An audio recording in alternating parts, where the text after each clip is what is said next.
This is Audible. Ink Inspired, Montgomery, Inc. Written by Carrie Ann Ryan. Narrated by Gregory Salinas. Chapter 1. Can you make her boobs bigger? Shepard Montgomery raised a brow, but didn't say anything. Honestly, there really wasn't anything he could say at the moment without laughing or knocking the dude out cold.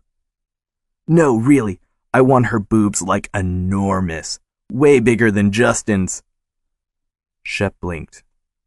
Justin's? He drawled, his voice gruff. Seriously, this kid was going to kill him. The client snorted.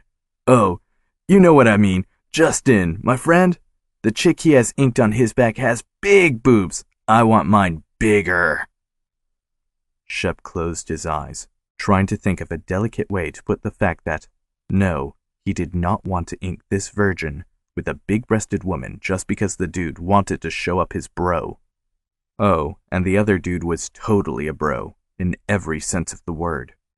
These two noobs had to be the most ignorant college pricks to ever walk in this shop, demanding Shep ink them with whatever shit they wanted. Sure, he hadn't inked Justin, but still. They didn't even care that they would have to live the rest of their lives with shit ink. Not that Shep gave shit ink, because they were fucking idiots.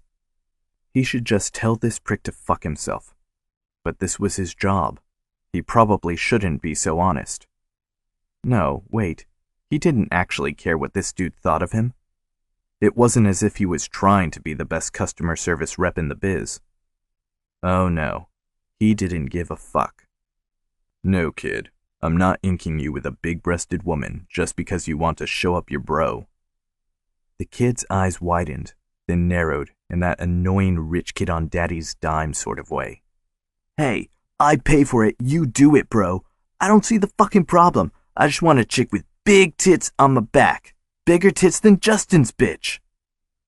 Shep slowly put down the pen he'd been about to take notes with and scooted his stool back. His 6'5" frame didn't make it comfortable, but he didn't give a shit at the moment. Okay, bro, this is how it's going to go. You ain't getting a tat here. Not now, maybe not ever.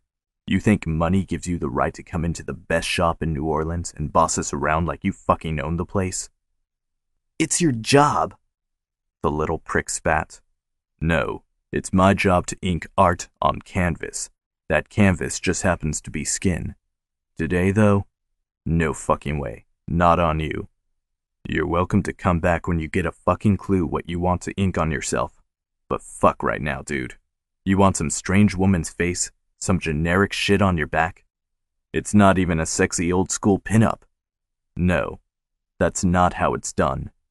You want bigger tits on the woman because you want to one-up your bro? Dude, if you ain't got the bigger dick, that ink ain't gonna help. The kid blinked, the slow crawl of crimson staining his cheeks, either from anger or embarrassment, probably a mix of both, making him look even younger than 19. You should get a tat that means something to you, or at least isn't a fucking joke. You don't come in here waving your dick and ordering me around. Hey! Oh, and another thing, you ever fucking call a woman, any woman, a bitch again, I'll knock that little smirk right off your fucking face. Get out of my chair. You're done. Fuck you. I'll go get my tat from a place that actually treats their customers like they're supposed to. Not from some washed-out has-been artist who doesn't know shit. The kid stomped out, every eye on the place following him. Shep closed his eyes and prayed for peace. Fuck. He was 38 years old, and this is what his life had come to. Douchebag college boys who wanted big boobs. Great.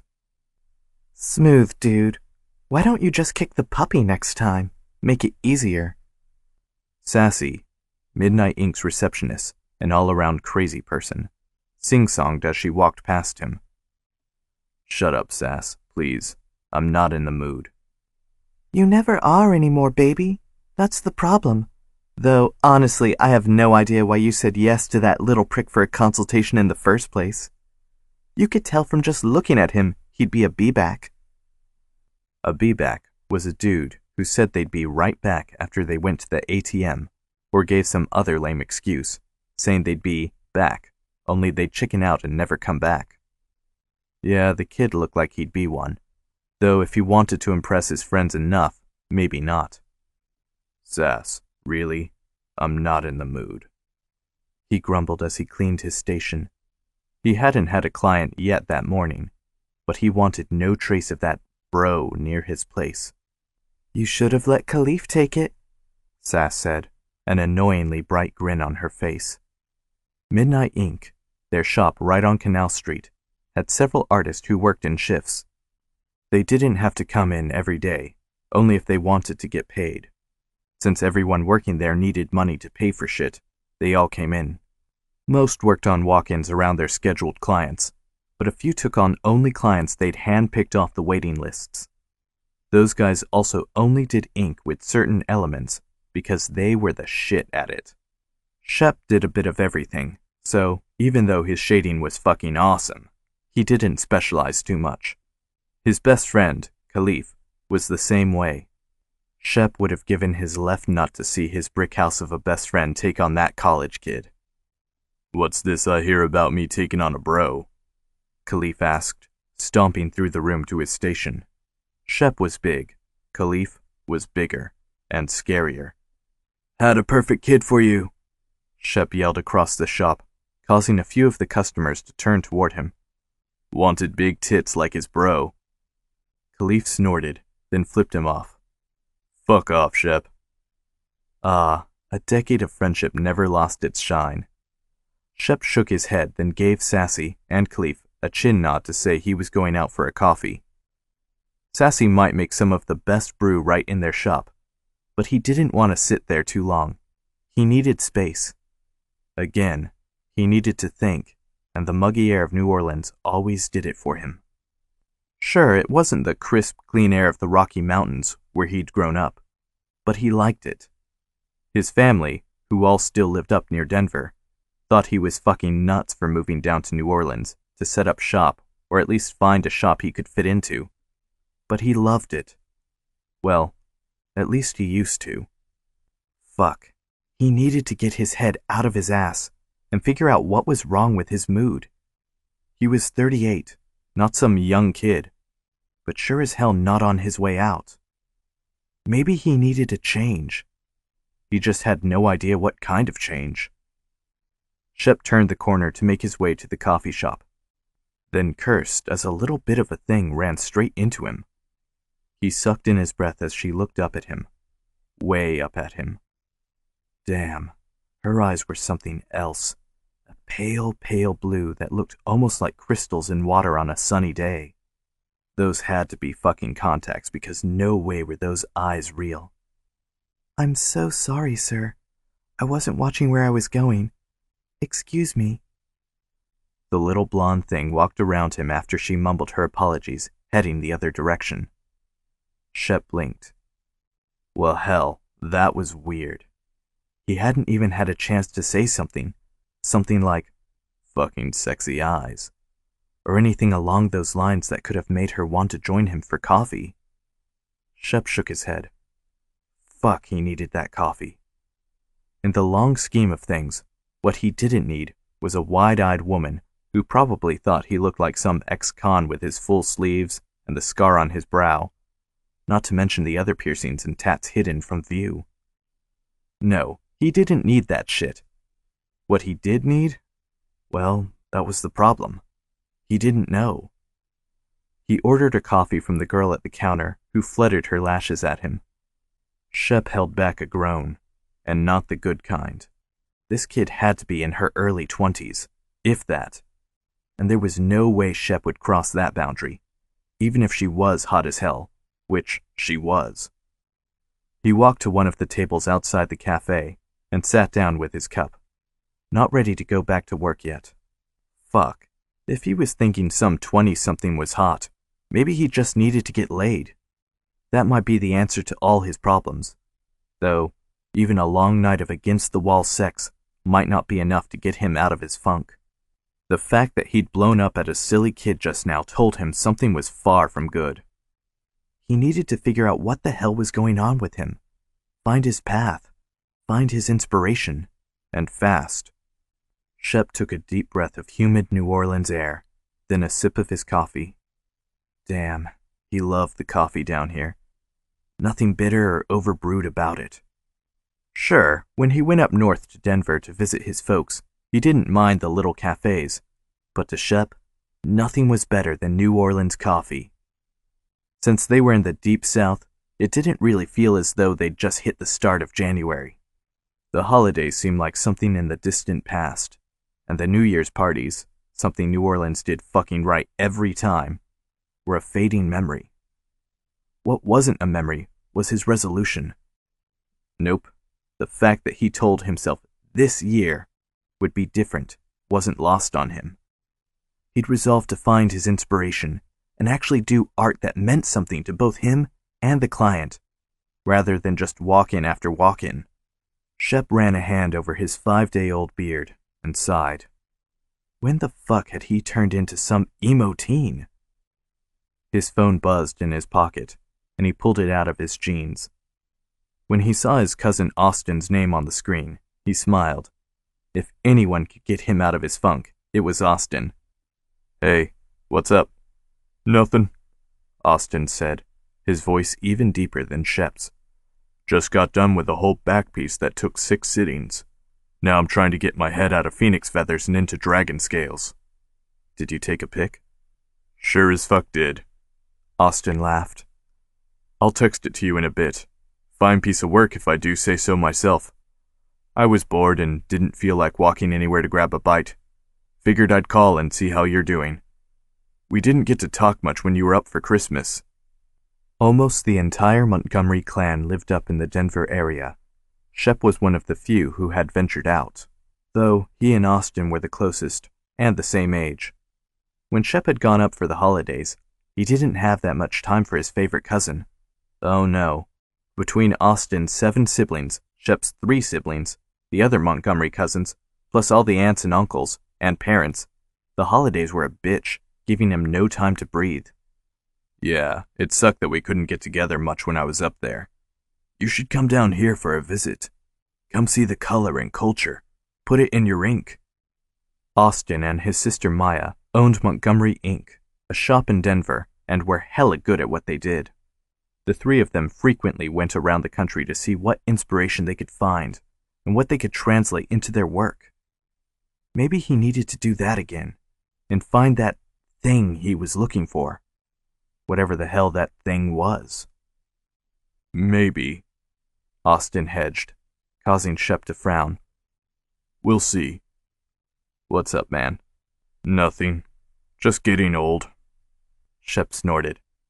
"Tell me about it. We're the same age, remember? What's going on?" Austin sighed. "Fuck it. I'll come down there. Leave Maya alone with the shop for a bit. God knows she likes to be by herself with the place most days." Shep smiled at Austin's description of Maya. Fuck knew Austin was right. "I'm here when you come down. You know I have a guest room you can bunk in. We're not kids anymore where you have to find a futon or couch." "Thank God for that. Thanks, man." Shep smiled. "You're welcome. I think we're just hitting the age where we're too old to figure out what the hell we want, but know we need to find it some way." "Maybe, Shep. Maybe." They said their goodbyes, and Shep ended the call, feeling a bit better that his cousin was coming down soon. They'd finalize plans later since Austin would have to talk to Maya before traveling. There was no way they'd cross that woman and her sharp tongue. Shep finished his coffee and headed back to Midnight Ink. He needed to get some work done. He might not have an appointment that day, something rare for him, thankfully, but there were bound to be walk-ins. As soon as he stepped inside, he spotted her, that sexy fairy who'd walked into him on the street. Her blonde hair was even lighter than he'd thought, considering they'd been out in the sunlight before. No, that hadn't been the sun making her look gorgeous. That was all her. She wore a light gray pencil skirt with a light pink top and gray jacket. Her heels were demure, but fuck, they made her legs look sexy. She looked like someone's assistant or an accountant. Totally out of place in a tattoo shop, at least in most shops. Midnight Ink didn't discriminate. They knew some people had to hide their ink because of work, so they made sure it looked hella good underneath their clothes. This woman, though, totally out of place and lost. Shep smiled. He could totally help her with that. Sassy stood by the woman, her brow raised. "Honey, you sure you want this one? I know you were looking at something else a minute ago." The woman turned and bit her lip, forcing Shep to hold back a groan. Holy fuck. He was acting like some teenager with a hard-on, rather than a not-so-young man with a hard-on. Sassy spotted him and waved him over. "Here's Shep, honey. He'll be the one to ink you, since he has time. And you said it didn't matter who did it. Shep, this is Shay. She's all yours." Sassy raised that brow again, and Shep smiled. Oh yes, he wanted to get his hands on this woman in every way possible. Ink would be just the first step. The woman turned toward him, and Shep bit back a curse. Fuck. That wasn't just indecision in her eyes. That was pure fear, mixed with something else. Something like determination. The kind of determination that led to inked regrets. Sassy walked away, leaving Shep and Shay alone in the corner, a stack of albums between them. "So, Shep?" she started, her voice just as smooth and sexy as it had been outside. "Sorry again for walking into you earlier." "Like I said, it's no problem." "So, I guess you'll be giving me my tattoo? I think I want this little daisy, or maybe this butterfly. Can you do that?" Shep looked down at her body, her out-of-place clothes, the fear sliding right off her, and her weight shifting from foot to foot. He raised his gaze and met her eyes. No. Chapter 2. "No?" Shay Little squeaked. "No." The very sexy tattoo artist Shep repeated. He folded his arms, his very sexy tattooed, muscled arms, over his chest, and she blinked. A lock of dark hair fell over his eyes, making him look even more dangerous and even a little dashing. Oh great, now she made him sound like a romantic rake, not the man telling her no. "But why? Just no?" She couldn't understand what he was saying. She'd come into Midnight Ink after talking herself in and out of doing this for 2 straight weeks, and the first artist she'd spoke to said no? That made absolutely no sense to her. Shep raised a brow. "Tell me why you want a tattoo." His forearms flexed, and she pulled herself away from the tantalizing sight. "Why?" she croaked, annoyed with herself for sounding like an idiot. She normally didn't have an issue speaking intelligently, but apparently, standing in front of a way too attractive man, along with her frayed nerves for even thinking about getting a tattoo, was too much for her. "Yes, why? Why do you want a tattoo? You stick out like a sore thumb, babe. Not that that's an issue usually, but right here, right now? You should tell me why you want it. Is this just a sudden urge to show off your bad girl side? Or do you have more ink under those prim and proper clothes of yours? I'm guessing not, considering you look like you're freaked the fuck out by just being here." "I'm not freaked out," she lied. Oh, she was definitely freaked out. This man, though, didn't have to be so rude and call her out on it. She'd already spent all morning pacing her apartment, trying to figure out how to gain the courage to even come into the shop. Now this man wanted to know why she wanted a tattoo when even she didn't even know the answer. Plus, she was pretty sure he just insulted her looks, or at least what she was wearing. Sure, she knew her normal attire didn't fit in with what the clientele of this establishment usually wore, but he didn't have to point it out. God, he was infuriating, and she hadn't even spoken with him using complete sentences. Not logical ones anyway. Shay forced her gaze from his strong build and the tattoos that covered his arms and peeked out over his collar and looked around at the shop. She was pretty sure every set of eyes was focused on them. Some looked intrigued, some bored. Others openly gaped at the spectacle of she and Shep arguing. Well, him arguing. She hadn't exactly stood up for herself yet. Something she knew she needed to do one way or another. It was about time she did so. After all, the whole idea of getting a tattoo was to prove to herself she could be assertive.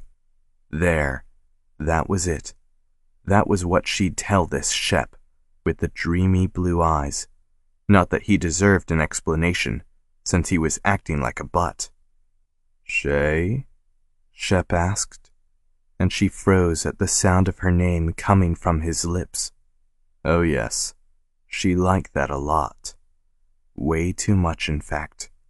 Considering she didn't know him, and from what she'd seen, she wasn't sure she even wanted to know him. He was an egotistical asshole for sure, and not someone she needed to get to know. She'd just have to ask that receptionist with the pretty pink streak in her hair. Sassy. Yes, that was her name. Sassy seemed as though she'd be able to help her. "What?" she snapped, the anger lying under the surface finally threatening to break free. Something flashed in his eyes, and he grinned. Darn it. The man looked hot when he did that. And he had a dimple. Great. "Why do you want a tattoo, Shay?" he asked softly. His tone got under her skin this time, or at least it did in a whole new way. He seemed as though he genuinely wanted to know, rather than asking just to be a prick about it. At least, that's what she hoped she got from his voice. Knowing her luck, she was totally wrong, and he was actually a jerk. "Why do you need to know?" she asked, almost unable to get the words out. She was losing her nerve, and she knew it. She shouldn't have come. She pulled her purse tighter to her body and lifted her chin. She'd just have to leave the shop. There wouldn't be a second chance for her. She'd been an idiot for even considering coming in here and doing something so radical for her. Her mother and ex were right. She was a stiff, cold mannequin.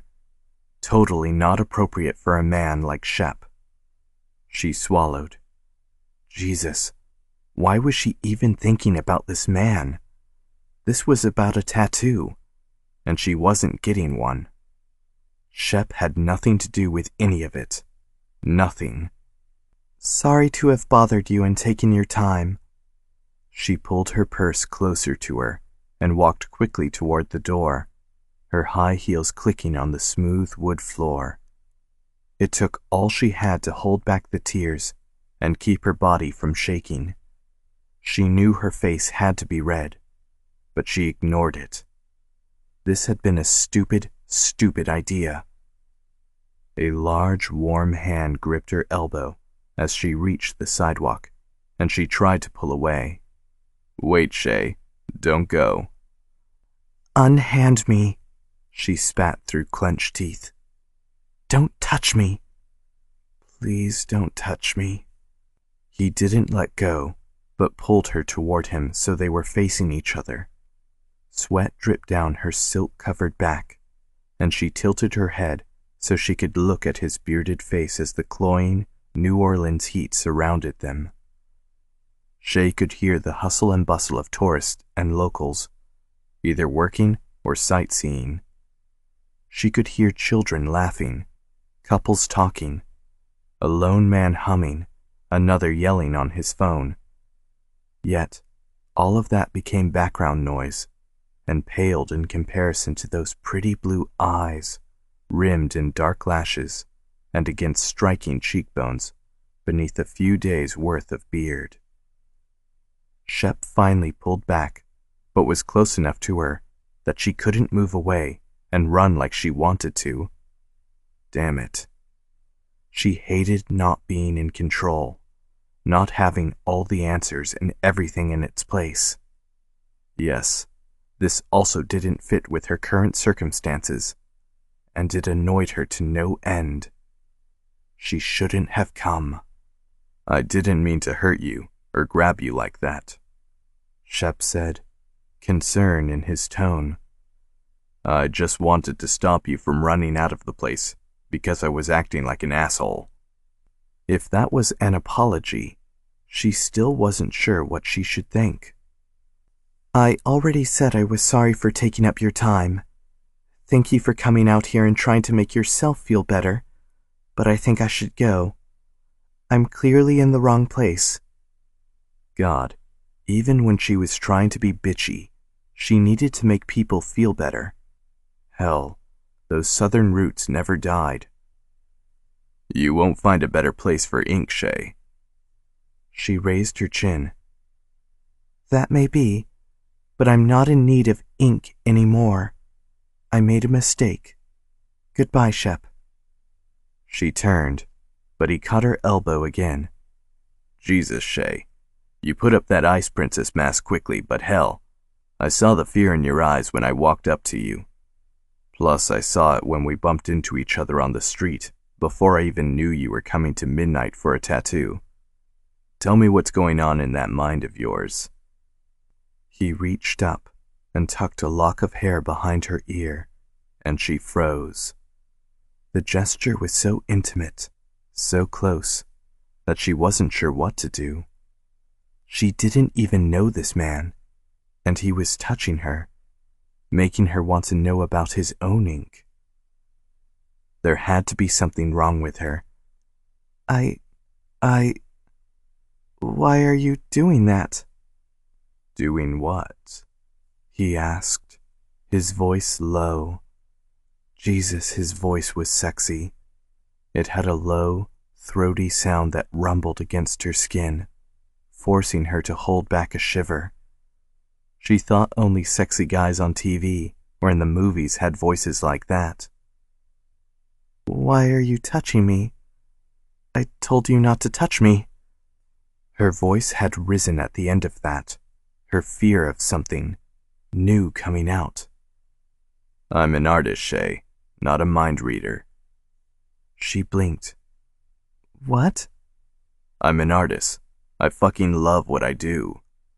He stopped and shook his head, this time a little doubt entering his eyes that confused her. Well, I've always loved what I do. I've been in a little rough patch lately, like I need to find my muse or whatever. Shay snorted. Seriously? Does that line work on anyone? No, don't even bother answering. I've already told you I was sorry for taking your time, and now you're taking mine. Just let me leave, and I will be on my way. Soon I won't even be a memory for you, and you can use that muse line on some unsuspecting co-ed. Shep threw his head back and laughed. It had to be wrong that she loved the way his throat worked as he did so. Yeah, she totally had issues. Honey, I'm way too fucking old to be looking at some co-ed, and that wasn't a line. The thing about the muse, I've been in a funk, and that has nothing to do with getting laid or even working on your ink. And I do, by the way, want to work on your ink. When I saw you on the street a little while ago, I was intrigued. That doesn't happen often. Not anymore. So yeah, I want to see what tattoo you want, and why. I want to get to know you. That threw her. Get to know her? Just what exactly was he saying? And now he wanted to ink her? This Shep was making her head spin in more ways than one. "You're going to have to take this one step at a time for me, Shep," she finally said, after she took a deep breath to gather her thoughts. "1 minute, you're acting like a brute, telling me I can't have a tattoo, and I stick out like a sore thumb. You say you aren't hitting on me, but you're intrigued and want to work on my ink, as you put it." Shep smiled, a flash of white against his beard. "Sounds about right." "You make no sense. I'm just going to go." She was done. She had been an idiot to even think about coming down to midnight. Though this hadn't been an impulsive decision, not by far. She still felt out of her depths. That feeling wasn't something she enjoyed, and giving up at this point seemed like the best option. "Don't go, Shay." She hated how much she loved the sound of her name on his lips. "Why should I stay?" "Because you came here for a reason. I don't know what it is yet, considering I'm still waiting for that answer to my first question. You should also stay because, despite the clothes you're wearing, the ice you've shielded yourself with, and the fear in your eyes, you still had the balls to walk through those doors. Now don't get me wrong, we're not that scary in there. Okay, maybe Khalif is. But other than that, we're good. We wouldn't hurt you, and we're not the scary deviants you might think we are from watching movies or some shit." Shay had no idea who Khalif was, but she knew the people in that building weren't too scary. She didn't judge people on their appearances like so many others did, like so many judged her. "I need to go," she whispered, scared now for a whole other reason. "Tell me why you want a tattoo." She huffed out a breath and looked into his eyes. "I want one because it's not me, or at least, not the me everyone else thinks I am. I'm tired, Shep. So tired of being this." She pointed down at herself and sighed. He cupped her face, and she gasped, unprepared for his heated touch. "That's all I wanted to hear, Shay. Now, what do you want?" "You?" She blinked. Well, that stray thought was just freaking crazy. She didn't even know him. "I don't know," she answered honestly. "I want something that's me. I just don't know what or who that is." Shep pulled away slightly, and she felt the loss of his touch down to her bones. "Okay then, I'll help you. Whatever you want, it should be something that's just for you, a design that makes doing something different worth it." He grinned. "Plus, in order to find out what will work for you, I get the opportunity to know you better. A definite plus for me." He wanted to get to know her? Her? The ice princess in pale clothes, who liked to blend into the woodwork if she could? "Do you always get so personal with your clients?" she asked, a strange line of jealousy threading its way through her. She didn't want to be just another woman he got to know before he inked her and left. Well, hell, now she sounded crazy. He brushed her cheek with the tip of his finger, and she held back a shudder. "I've never done it like this before," he said softly. "I'm marking someone's skin forever. It's always personal. It doesn't matter if I don't know everything about them or what makes them tick. I do know what that tattoo means to them, at least a semblance of it. I can't just sit back and watch you make a decision you might regret." "You don't know me well enough to know I'll regret it." No one did. "I want to know you enough." She'd come to Midnight Ink for a reason, and now Shep was going to help her. No matter that she thought she was crazy, and everyone who knew her would think the same, there was only one answer. "Yes. Okay. Let's do that." Shep grinned and leaned forward. Shay's chin raised on its own accord, but he didn't kiss her. She felt oddly bereft that he didn't even try, but she didn't say anything. He brushed her cheek once more and smiled softly. He reached around to his back pocket and pulled out a card. Here you go. Take this and I'll get yours. She nodded and pulled a card out of her purse. He looked down and smiled. Accountant. Totally knew it. Great. She even looked boring. Hey now, I like prim and proper. I'll call you in a bit, and we can talk about what we're going to do, and how I'm going to help you find the perfect ink. Okay, she whispered, not feeling at all like the cold woman she usually was. Shep seemed to heat her up from the inside out, and she wasn't sure how she felt about that. With one last look, he walked back into midnight, leaving her on the street, dazed. She shook her head, made her way back to her car, then back to her house, his card still clutched in her palm. She never took days off, but she'd taken this one off to get it done, and now the day was ruined, wasted. She had no idea what she was doing. Shay walked into her home and took a look around. The prim house, the prim decorations, the prim everything. None of it showcased who she was. No, it told her who her mother was and what her mother wanted for her when Shay bought the house. Shay had long ago given up the fight when it came to what her mother wanted. Well, other than leaving Richard, her ex-fiancé, her mother had screamed and threatened to disown her for making what she considered the mistake of a lifetime. Shay never could live up to her mother's dreams. She took off her shoes and walked to the couch, sinking into its cushions. Everything around her was so cold, uninviting, but the cushions on the couch were soft enough that she could at least get somewhat comfortable. The card in her hand called to her, and she looked down at it. What the heck was she doing? She had gone into Midnight Ink because her New Year's resolution was to do something for herself, something so out of character that she just might be able to find the person she wanted to be. She'd always loved ink. She loved the way people looked with it. She thought the swirls, dark colors, and shading were freaking sexy. She'd always been too chicken to do anything about it before. Now, though, she wanted it. She just didn't have a clue about what design she wanted. Shep was going to help with that, though. Shep.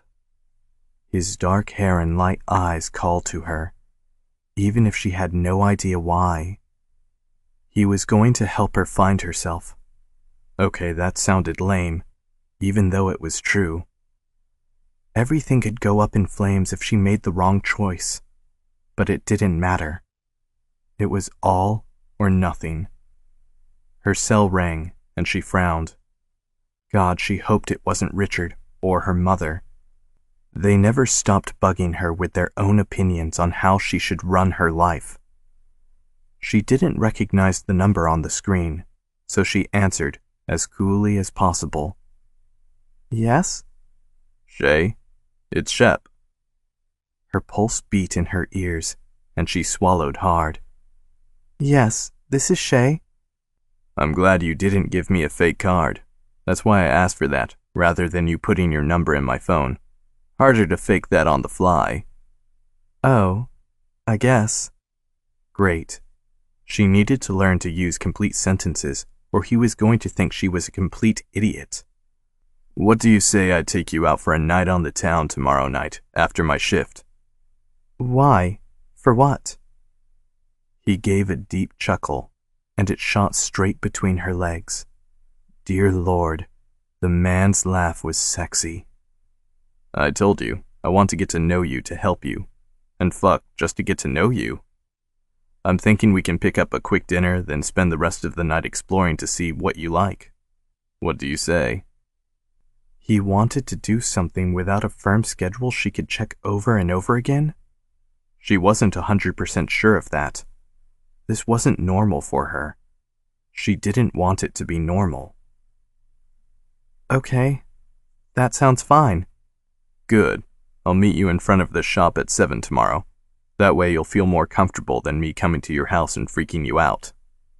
She relaxed and smiled, even though he couldn't see it. She didn't know how he knew she was worried about him knowing where she lived, but she liked it. Okay. Okay then. See you tomorrow, Shay. Tomorrow, Shep. He hung up, and she stared at the phone, not sure what had just happened. She'd spent too much of her life on the sidelines, and this man and his ideas could help her. Those striking blue eyes, the scratchy voice, and his sexy tattoos just might be worth upsetting her whole world order. Chapter 3. Shep changed needles, finished with the overall outline and ready for shading. He rolled his shoulders and took a look at his work. Not bad. Okay, it was better than that. Way fucking better. But he knew it was a process, and he was never happy with his work until the finished project. Each layer of outlining, shading, and color added to the overall look. He knew what he wanted, and how that blended with what the client wanted. Eventually, once he added the final layers, the tat would look fucking amazing. Now though, it was only a half-finished piece. How's it looking? The man on the bench asked, careful not to turn around. Shep was in the middle of putting a kick-ass phoenix on the man's back, with its wings wrapping around the side. He'd finished the outline in their last session, and was going over certain spots today to make sure they were perfect. Then he'd be doing some of the initial shading before he added color. He usually waited to do the shading, but he wanted to make sure it didn't look too dark, since the vibrant orange and reds really needed to pop in the finished piece. It's gonna fucking rock, Shep answered, and began the shading. The buzzing sound of the needle shot straight through him, as it always did. He loved shading the best, because the needle moved at a slower pace, and for most people, it felt hella good. From the way his client moaned, Shep wasn't wrong. He worked for another 2 hours, his mind on his hands and his ink. While some people might daydream while working, his job was a little different. One wrong movement and he'd fuck up someone's skin. Not cool. Even as he tried to keep focus, though, his thoughts went to the woman with pale, pale blue eyes, like crystals in water on a sunny day, and a pixie face. Shay. Jesus, he liked that smooth as silk yet hard as ice woman, and he didn't even know her past a few words and touches. There had to be something wrong with him. He'd never been drawn to a woman like her at all. Shep moved back and shook his head while cleaning off the leftover ink, plasma, and blood from where he was working. He seriously needed to get his mind off Shay and their date tonight. She might not call it a date, but he would. He wanted her, and he wasn't going to lie to himself about it. He was way too damned old for that. He rolled his shoulders and got back to work. This phoenix was going to fucking rock. He'd known it when he'd first done the sketches over a month ago, but it wasn't until now that he really thought it could be something big. There was another spark running along his skin, getting him excited about what he was doing for the first time in way too long. It had to be Shay. She was the only thing different in his life, even though she really wasn't a huge part of it. At least, not yet. He was going to change that. He grinned and started on some of the color for the wings, getting into each stroke of the needle. After another hour and a half, he pulled back, sweat marking his brow and his back straining. Too many hours bent over a table would do that to a man. He snorted, thinking about what Khalif or Austin would say to him if he'd said that aloud. Yeah, not sharing that thought. He cleaned up the guy's back, then put ointment on the area. Okay, You're all done for this session. I think one more should do it." The guy got up and smiled. "You're a god with the needle, Shep. It didn't hurt a bit." Shep grinned. "Even if it did, you'd like it." He threw his head back and laughed. "True. So when can we do our last session?" Shep went through the aftercare instructions. This guy was a regular, but it never hurt to go over them again. The last thing Shep wanted was a shitty healing and cleanup job to ruin his art. They scheduled the session for 3 weeks from then, when they both had time, and Shep went back to clean up his space.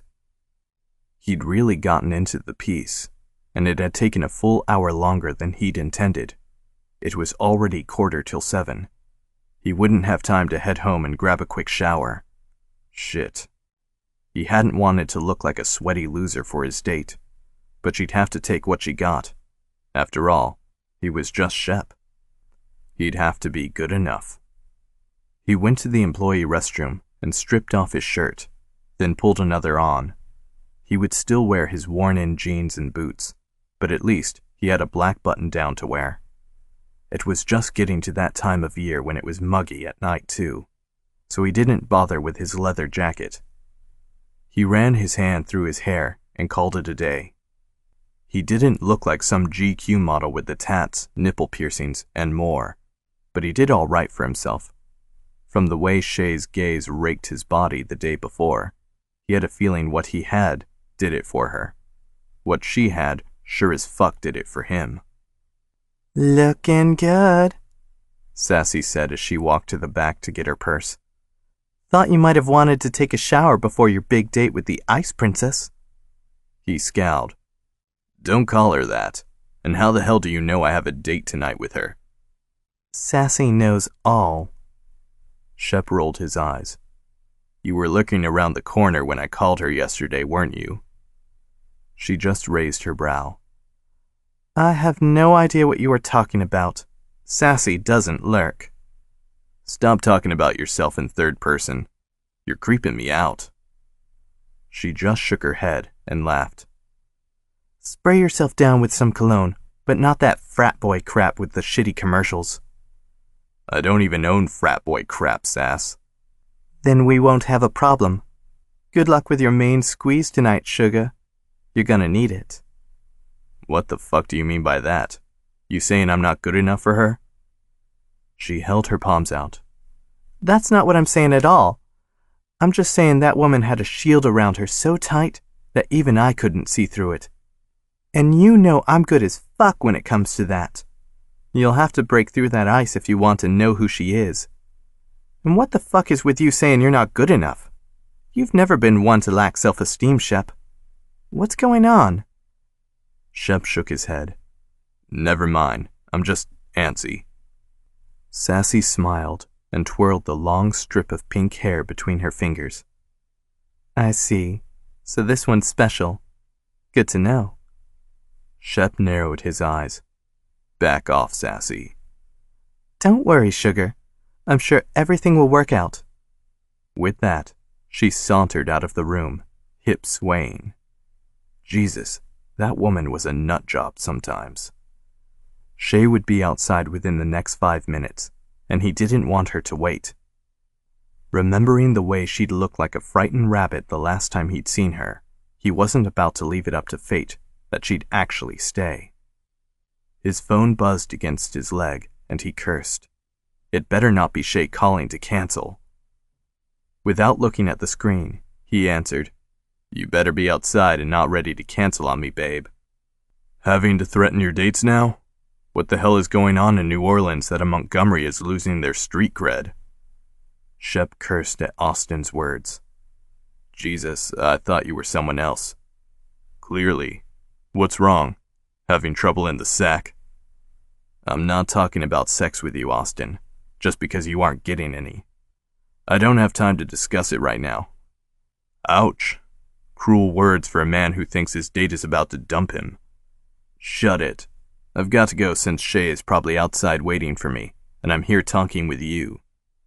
"Shay, is it? Pretty name." "Austin," Shep growled. "Hey, don't jump on me. Go on your date if she knows. Hope she does, because I'm not in the mood to deal with your emo bullshit if she doesn't. I called to tell you I booked a flight to come down there in 3 days. That cool?" Shep sighed. He knew Austin needed to come down and clear his head for whatever reason, and Shep wanted to help. Even though they got on each other's nerves, they were family. "Yeah, man, it's cool." "Good. And Shep? For what it's worth, I hope she knows. Just the way you said her name made me think she's something." He hung up, leaving Shep staring at his phone. Jesus. Did he have a sign around his neck saying that Shay was different? He hadn't even really told himself that, and yet everyone seemed to know. He just hoped he didn't scare her off. Shep made his way through the front door and froze. Holy fuck. Shay was even sexier than he remembered, and he remembered every detail about her from the day before. She wore a white dress with one of those cuts that went right across the shoulders, but it still showed some skin and made her look hella tantalizing. She had on a light pink cardigan that covered most of her arms and pearls. Fucking pearls. Not too big, but Jesus, she was classy. Her dress was tight at her waist and hips and flared out at her knees. Her legs looked fucking delicious in high-heeled pink pumps with skinny little heels. She'd put her hair in a bun at the nape of her neck so he could see all the contours of her face. Though she wasn't all bones and angles, her cheekbones were sharp and made those hypnotic eyes pop. Right now, though, those eyes were full of fear and excitement. He could work with the latter, and he'd have to get rid of the former. She stared up at him, a small, strained smile on her face, and he took a deep breath, forcing himself back so he wouldn't jump on her like a frat boy in public. "Shay, you made it." She blinked up at him, her gaze moving from his chest to his face. Nice. "I told you I'd be here. I don't back away from my engagements." She blushed. "Except for when I'm cornered and not wanted. Then I leave. I mean..." He took 2 steps toward her and cupped her face. "Breathe, Shay. I know I freaked you out yesterday. Let's go have some fun, shall we? Let loose a bit." She snorted. "I'm not one to let loose." Oh, he'd figured that, though the fact she'd come into Midnight Inc. in the first place told him she was beyond ready to do just that. She might wear the clothes of an ice princess, but he had a feeling she was hot as hell underneath them. It was his goal to find out, and not just for heat. Oh no, he wanted more. "You'll have fun tonight, I promise." He moved to pull her closer, wrapping his arm around her shoulders. She stiffened for a moment, then relaxed a bit against him. Progress. "I have no idea why I'm doing this, but the heck with it. I'm doing it." She looked up at him from beneath her lashes. "So, what exactly is it I'm doing?" He grinned down at her and kissed her nose, unable to stop himself.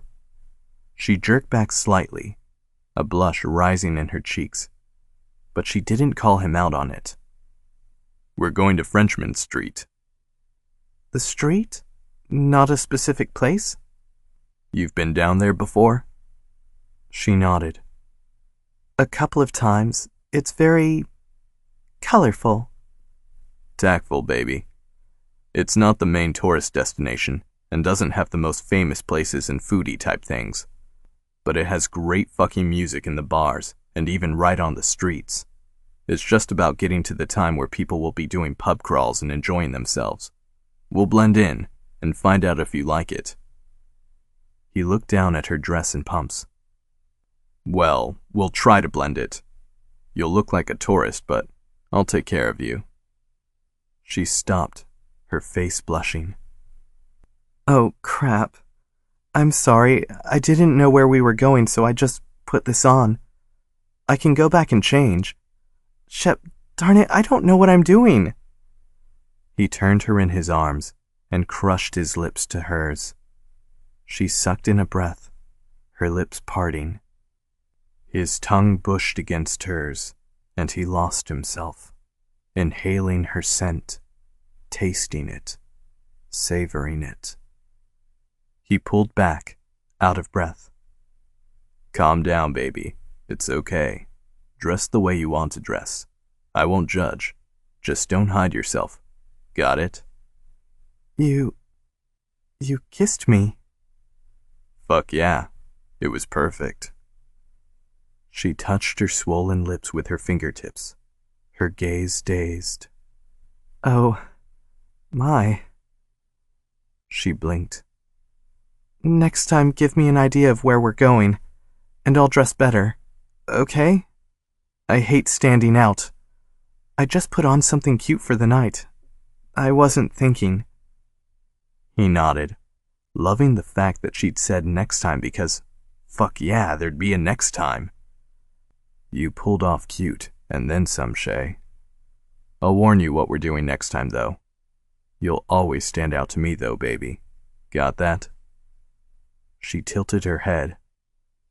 I'm not sure that I do. She held up her hand. Don't explain it. Everything is going a little too fast for me right now, so let it go. I'll dress differently next time, and we'll be okay. He smiled, nodding. You going to be okay in those fuck me pumps? She looked down at her feet, then looked up at him, her gaze wide. Fuck me pumps? She blurted. These aren't black, and I could have added another inch and been fine. Oh no, Shep. These totally aren't fuck me pumps. Shep had to swallow hard at the thought of her in taller heels, in nothing but those heels. Holy fuck. Okay then, babe. You told me. Let me know if your feet hurt, though. I'll take care of you. She smiled, and his heart lurched.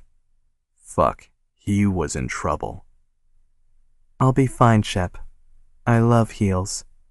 But thank you for thinking of me. They made their way to Frenchman Street, not talking much on their way. Sure, he wanted to get to know her, but right then, the sweet silence felt good on them. It was as if they'd known each other for a hell of a lot longer than a few hours. Yep, he was totally in trouble. What are you in the mood to eat? He asked. I thought you had all the plans worked out, she teased, and he smiled. She was losing that eye shield, and he was loving it. You should know that beyond ink and this night, my plans in life are more of a vague guideline.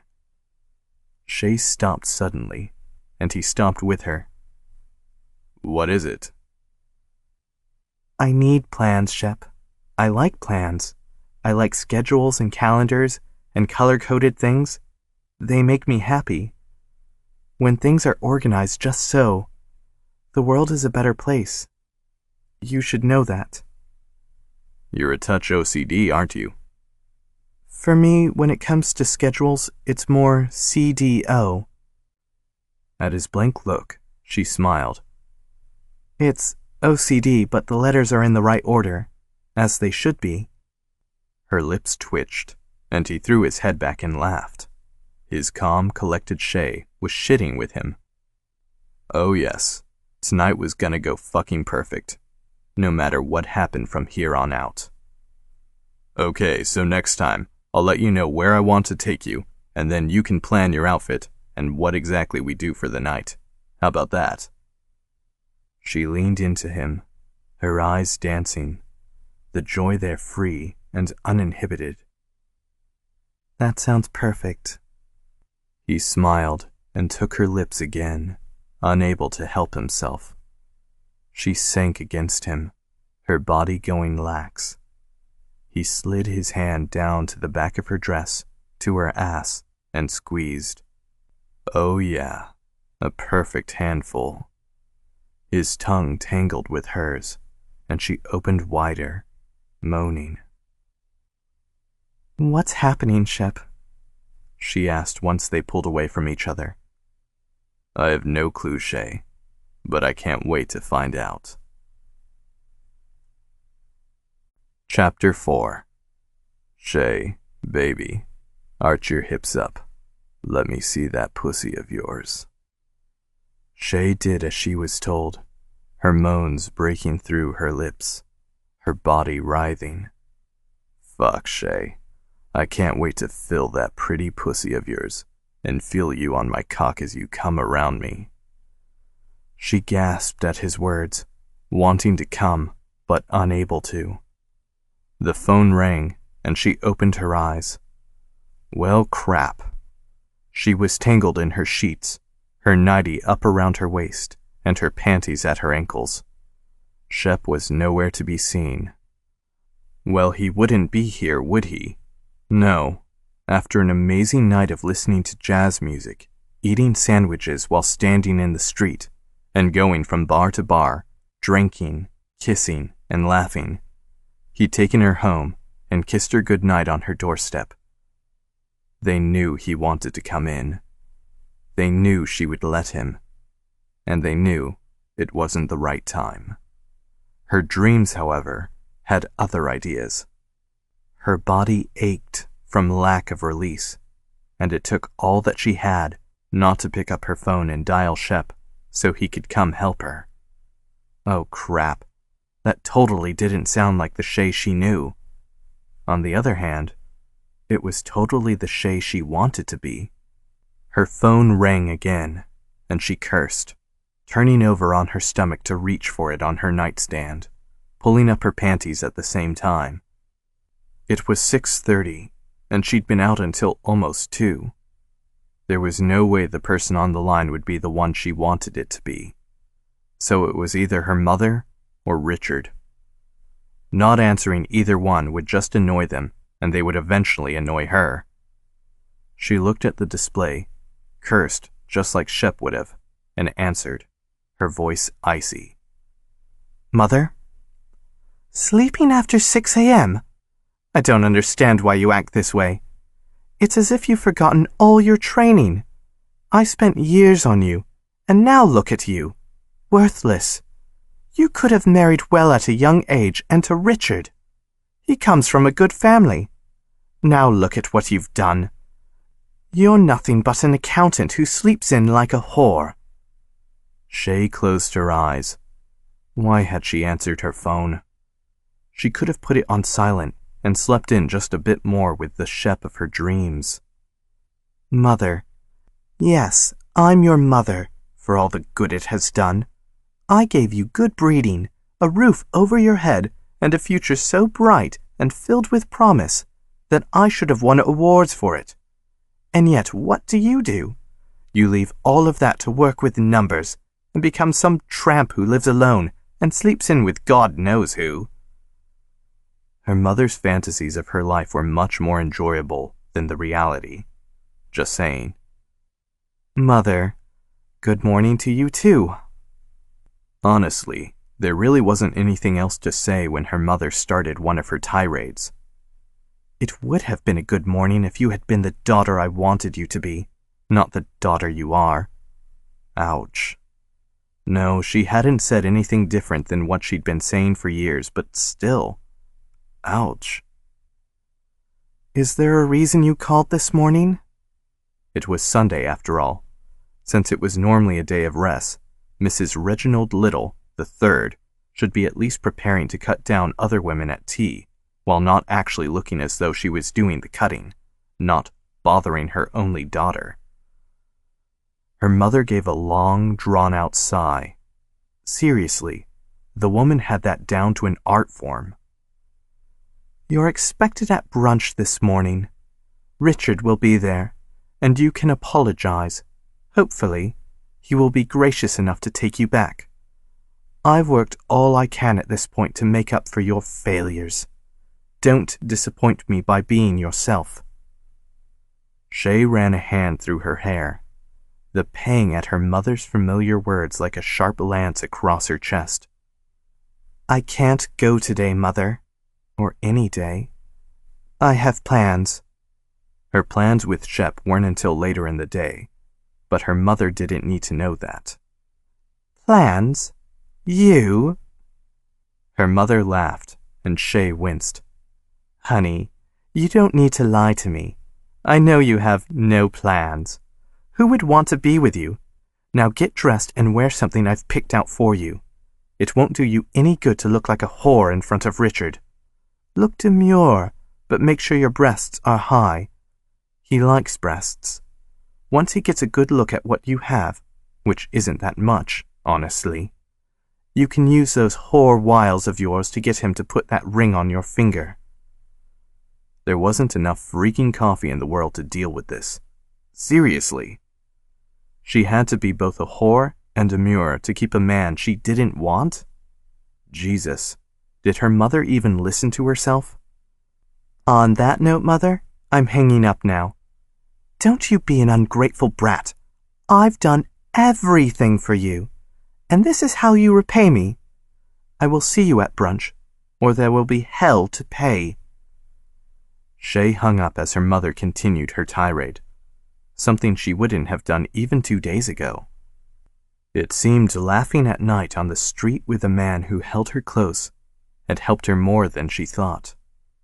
Just the idea of having a plan for that night, even if it was her job to make the plan more concrete, was worth any moment of yelling her mother would do later. Although she would have liked to sleep in, she couldn't now, not with the oily feeling sweeping over her at the early morning phone call. She'd just have to get up and begin her day. Shay showered, ate breakfast, and then planned their date for that night at the Preservation Hall. When Shep told her where they were going, she'd blinked. It wasn't a real date-like place, but he wanted to take her anyway. He said they'd do dinner and other things afterward. She blushed when she thought about what those other things could be. Shay might not be the whore her mother thought she was, but she was ready to see what happened with Shep. She couldn't help herself. By the time late afternoon rolled around, she was dressed and ready to go. Shep would be there any minute to pick her up. Unlike the previous night, when they'd arrived separately, she was fine with him knowing where she lived. Considering he dropped her off at her doorstep the night before, it was a little late to be worried about that. Also, unlike the previous night, she wasn't dressed like an assistant or someone going to a high-end cocktail party. Nope. She'd had to search in the back of her closet for her outfit, and luckily had enough on her never going to happen rack that she could be comfortable. She wore skinny jeans, a cute blouse, and those black fuck-me pumps she'd told Shep about. She usually wore those with a dress, but she wanted to be a little daring today. Hopefully he'd like it. Damn it! She had to stop doubting herself. It had taken only one phone call from her overbearing shrew of a mother for her to revert back to the adolescent she'd been. She was not that person anymore. She just had to remember that. A knock on the door pulled her out of her thoughts, and her hand went to her neck, her pulse fluttering. He was here. Okay, Shay. You can do this. She smoothed out her top, her heart speeding the entire time. When she opened the door, she sucked in a breath, her usual reaction to seeing him. He wore another dark button-up shirt that clung to him in all the right places. He was beautiful. Freaking beautiful.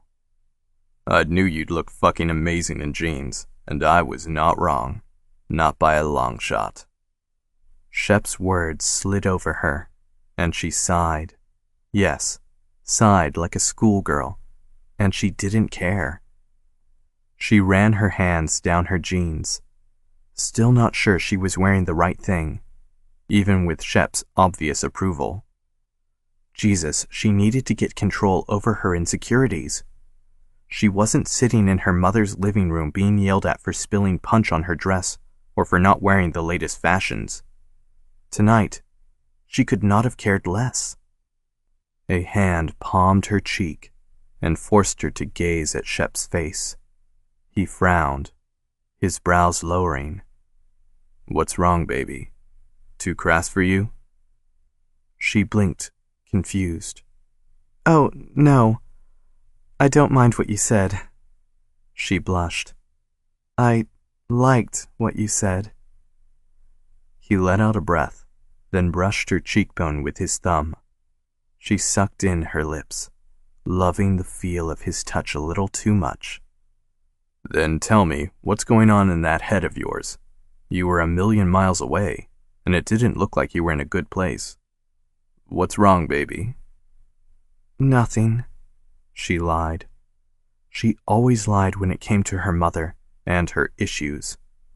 She didn't want to put a damper on their date any more than she already had. He didn't need to know that her mom was a psychopath who beat her daughter down with words every chance she got. Her mother didn't know Shay had a storm brewing beneath the calm exterior.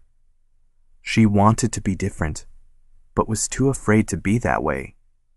She'd shut her true self away for so long, she didn't know how to get back out. Shep tilted her face up, then brushed her lip with his thumb. You don't have to lie to me, Shay. We're supposed to be getting to know each other, remember? For my tattoo. You don't need to know everything, Shep. Baby, you know it's more than the tattoo. It's been more than the tattoo since you ran into me on the street, and I couldn't breathe when I stared into those gorgeous eyes of yours. Yes, I will give you the best tattoo in the world. You're already so beautiful that anything I put on your skin will only enhance the art. But that's not all. I also want to find out what makes you tick, to know you. Last night we didn't talk about tattoos or designs. We talked about who we are, what we want. I don't want to go back. I'm here now because I want to know you, and I know you want to know more about me. Don't pull away now, Shay. Talk to me. This man, damn it. He took all she had and gave so much more back. How the hell did he do that? Leaning on him would take too much from her, but hell, she wanted to do it. I'm sorry. He shook his head in a quick jerk. No, you don't get to be sorry, Shay. You're not doing anything wrong. Don't you understand? I want to know you, every part of you. I can't do that if you close up and hide behind your apologies. Shep. Talk to me, precious. What was on your mind that took you so far away? Why are you hiding from me? I know we haven't known each other long, but can't you feel it? That connection that means more than just a passing glance? She closed her eyes. Yes, I feel it. Look at me, Shay. She did, his piercing blue eyes taking her in. Tell me what happened. My mother is a bitch. He blinked, and she held back a snort. That was a little blunt, she said. Yeah. I'm not disagreeing with you on the bitch part, though, if she's making you feel like you looked just then. He moved, tugging her to her couch. Tell me about it. She loved the way he looked in her house, his tattoos and devil-may-care looks against her prim and proper decorating. He could totally dirty it up, but in the best way possible. She sank into the cushions like she had before, but this time, Shep pulled her even closer. The heat from his body scorched her, and she took it all in. Oh yes, she wanted this. Wanted him. She just had to figure out a way to say it. Well, like I said, my mother is a bitch. No matter what I did as a kid, and even as an adult, it has never been good enough for her. I was born to be a debutante, to be the personification of the little name, to use our money and influence to gain even more money and influence. From a young age, I've known that I was to be a pawn in my family's political and power games. I was born to marry well, to whomever they chose, and to be the best wife I could be. I wasn't taught to cook, but how to order servants around. I wasn't taught to clean, but to live in a pristine house, taken care of by other people. She took a deep breath, the resentment that she'd always tried to hide filling her. Shep brushed a lock of hair from her face, and she leaned into his touch, needing him more than she dared admit. I'm not that person, Shep. At least, I've tried not to be that person. This house, I paid for it on my own. It's small, too small for my mother, who tells me that repeatedly. It's only 2 bedrooms, but it fits me wonderfully. The things you see in it, they're all my mother. I couldn't stop her from decorating it so it would at least look decent for her. I tried, but she found a way in and decorated when I was away for work. Jesus, she wouldn't even let you have a little bit of yourself in it? Who am I, Shep? You're trying to figure it out for ink, and because you want to, she added as he narrowed his eyes. I don't even know who I am. I'm trying to figure it out, though. I want to figure it out. Her chest constricted, then lessened as she said the words she'd been afraid to. I want to grow beyond the person my mother has deemed me to be and failed at being for her. I just don't know how to do that. And no, I didn't tell you all she said to me, even what she said this morning. But I'm ready to move on. I have to. Shep moved on the couch so he faced her. Damn, baby. I want to know what your mother said to you to make you hide like that. But I'll wait. Now, as for finding yourself, God, woman, you're already shining through. I can't wait for you to find out who you are, because I'm seeing her right now and liking it. Really? She smiled, liking that he was so passionate about his words. Really, baby. She moved then, cupping his face with her hands. I don't want to go out tonight, she blurted out. A look of hurt crossed his face before he smoldered, his eyes darkening, a slow smile crawling over his face. Oh, really? Really? He traced a finger along her cheek, and she shuddered. What do you want to do tonight, baby? She traced her hand along his beard, loving the way his scruff brushed her skin. It made her wonder what it would feel like on other parts of her body. She felt herself blush, and Shep chuckled, a rough sound that shot straight to her pussy. I take it by that blush you have an idea of what you want to do tonight. Let me guess. Does it involve me licking every inch of your body, sucking on those nipples and that sweet pussy of yours, then filling you with my cock? She swallowed hard. That sounds like a plan, she croaked out. Do you know what you want first? Would asking for all of it be too much? Too brazen? Anything. Just tell me what to do. By the way he groaned, she knew she said the right thing. Fuck yeah. Just do what I tell you, and you'll come hard, baby. You'll love every minute of it. She squirmed in her seat. I already do. Hell yeah, you do. Shep took her lips, his tongue sliding along the crease, then tangling with her own. She moaned into his mouth, wanting, no, needing more. He nibbled and licked along her lips, then kissed down her jaw to bury his face in her neck. She arched toward him, wanting him to bite, suck, do something. His hands found her breast through her top, and she pressed her body closer. You like it? She just moaned, unable to speak. I'm going to fuck these pretty breasts of yours, Shay. Maybe not tonight, but soon. They're more than a handful. Perfect for my cock. I can't wait to see my dick sliding between them as you hold them together. Maybe I'll even fuck your mouth at the same time, so your plump lips will lick and suck the crown of my dick as I fuck your breasts. Jesus, the man was good at dirty talk. She was about to come just by listening to him. He stood up, bringing her with him. Let's get these clothes off so I can see you. All of you. She swallowed hard. She wasn't ashamed of her body, though she knew she wasn't the skinniest of girls. Her breasts were still perky, but not as high as they'd been when she was younger. Once she'd reached 30, her body had curved and started to settle.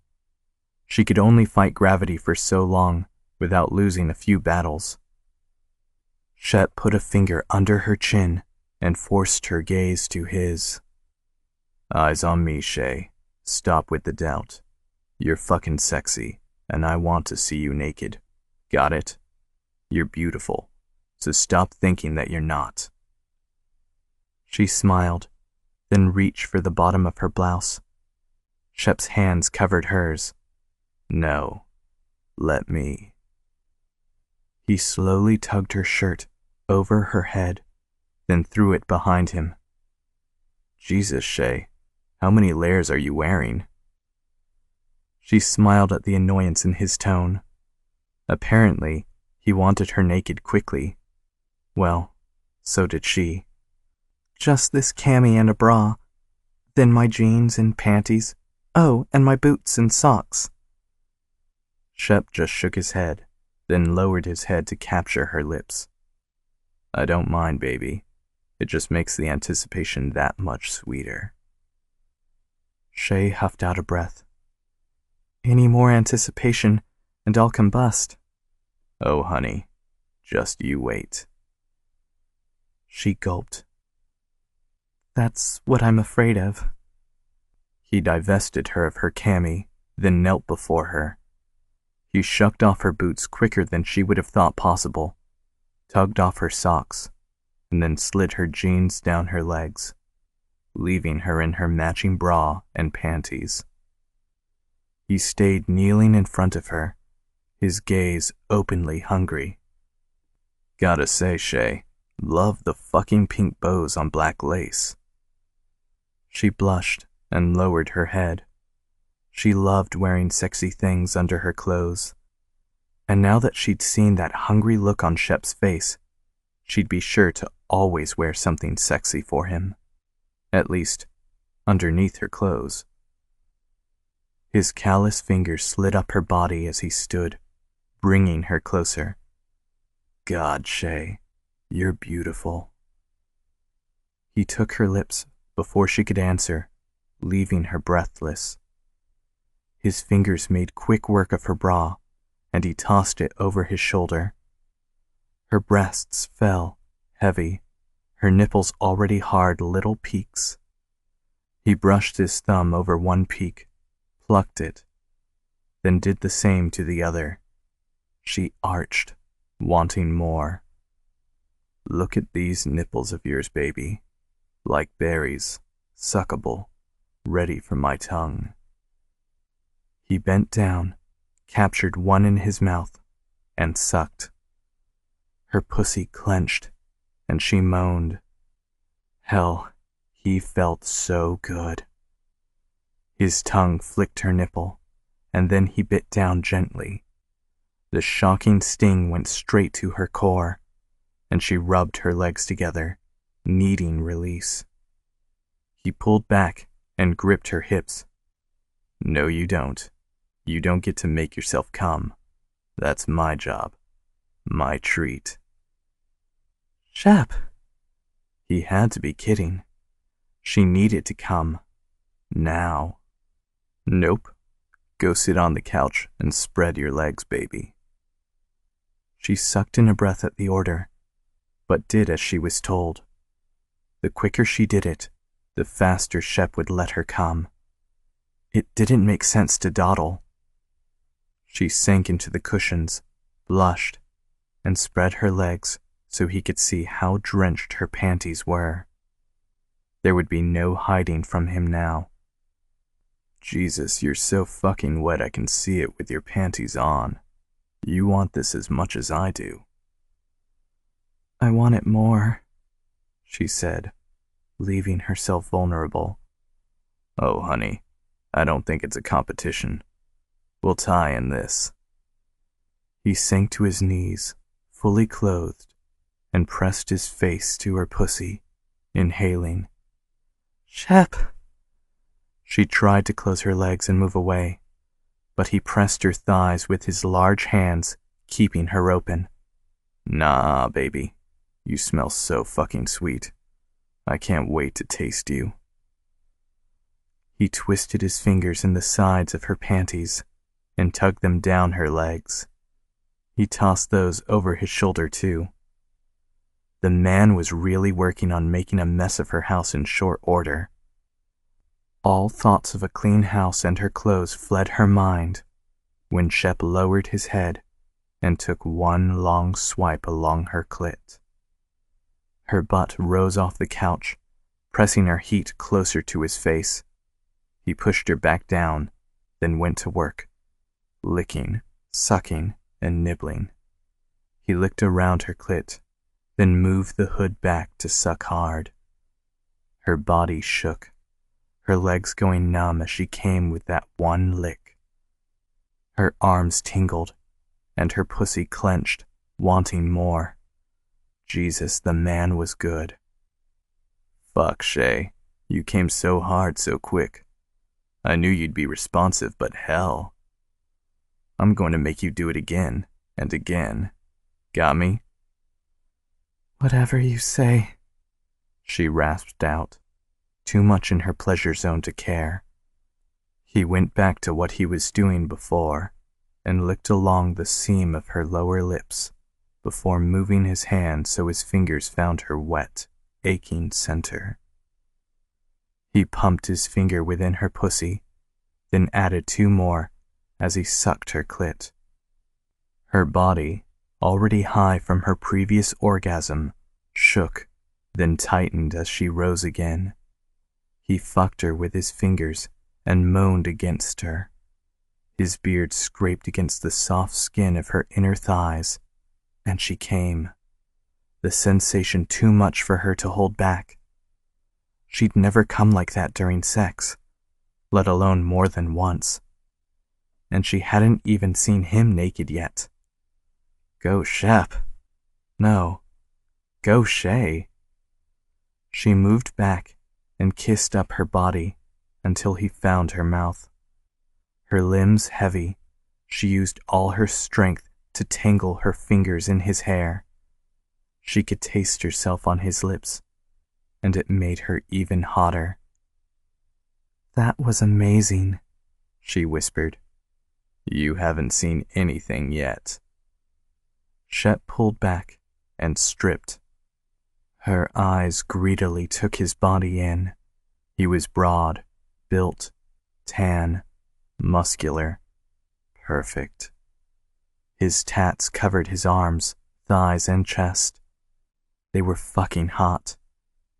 He also had a little tat on his hip bone she knew she'd have to lick later. Her gaze caught the metal adorning him, and she blinked. You're pierced. Shep chuckled and ran a hand over the barbells in his nipples. Yeah, and I can't wait to have your tongue on them. Her gaze lowered, and she swallowed hard. It's a dido piercing, Shep explained. He had two barbells on the top of his cock near the tip. They weren't that large in respect to his cock, but damn, it had to have hurt. Didn't they hurt? Hell yeah, but it's worth it. You'll see. The piercings will hit that one spot in that sweet pussy of yours, and you'll never want to leave my cock. She bit her lip and squirmed on the couch. What about if I... She blushed. Jesus. She'd just had the man's mouth on her pussy, yet she couldn't say the words. Later, when I fuck that mouth of yours and have that little tongue run up and down my cock, you'll see. You don't have a tongue ring, so it won't be a problem if you give me head while I have the piercings in. She blinked up at him. So, if I were to get a tongue ring? Not that she ever thought about it, but she knew from others that tongue rings meant amazing blowjobs. There, she at least thought the word. For men. And if what she was thinking was right, Shep's piercings were for her, not for him. It would only be right to return the favor. She squirmed again. Fuck, baby. If you do that, then I'll take them out when you want to go down on me. Right now, though, now I want to fuck you hard, because I'm about to blow. You get me? Oh, she totally got him. He pulled her up to her feet, steadied her, and then sat down on the couch. She watched as he rolled a condom down his length. Where did you get that? It was in my jean pocket, baby. If you hadn't been paying so much attention to my cock, not that I mind, you would have seen. Now hop on. Ride me. She smiled and did as she was told, straddling his thighs. His cock brushed her pussy, and she gasped. Holy shit, Shay. You're so fucking wet. Shep met her gaze, and she sucked in a breath, waiting. She placed both hands behind his head on the couch, bracing herself. Shep's hands palmed her ass, squeezing, teasing. Slowly, their gazes never wavering, she slid down his cock, the wide girth stretching her. But since she'd just come twice, she was slick and ready for him. She rocked her hips slightly as she sank onto him, and he sucked in a breath. Yes, he liked that. Finally, she was fully seated, and she had to sit for a moment, trying to get used to the feel of him deep within her. This is heaven, Shay. Pure fucking heaven. She agreed, but she couldn't speak. Not right then. Finally, when she could breathe, she rocked again, then slid up his cock. Jesus, he breathed. She went slowly up, then slammed back down, loving the way both of them gasped at the same time. Do that again. Of course, she whispered. She repeated the action over and over. Shep kept one hand on her ass, balancing her, while the other hand roamed, palming her breast, then moving down to slide over her clit. She never let her gaze leave Shep's, though. While she would have loved to throw her head back, close her eyes, and ride him like a cowgirl, right then, all she wanted to do was have this moment with him. Have him know what he did to her. From the look on his face, he knew. She quickened the pace, feeling her inner walls tighten, her breasts grow heavy, and that tingle racing up her spine. Come now, Shay. I'm gonna go with you.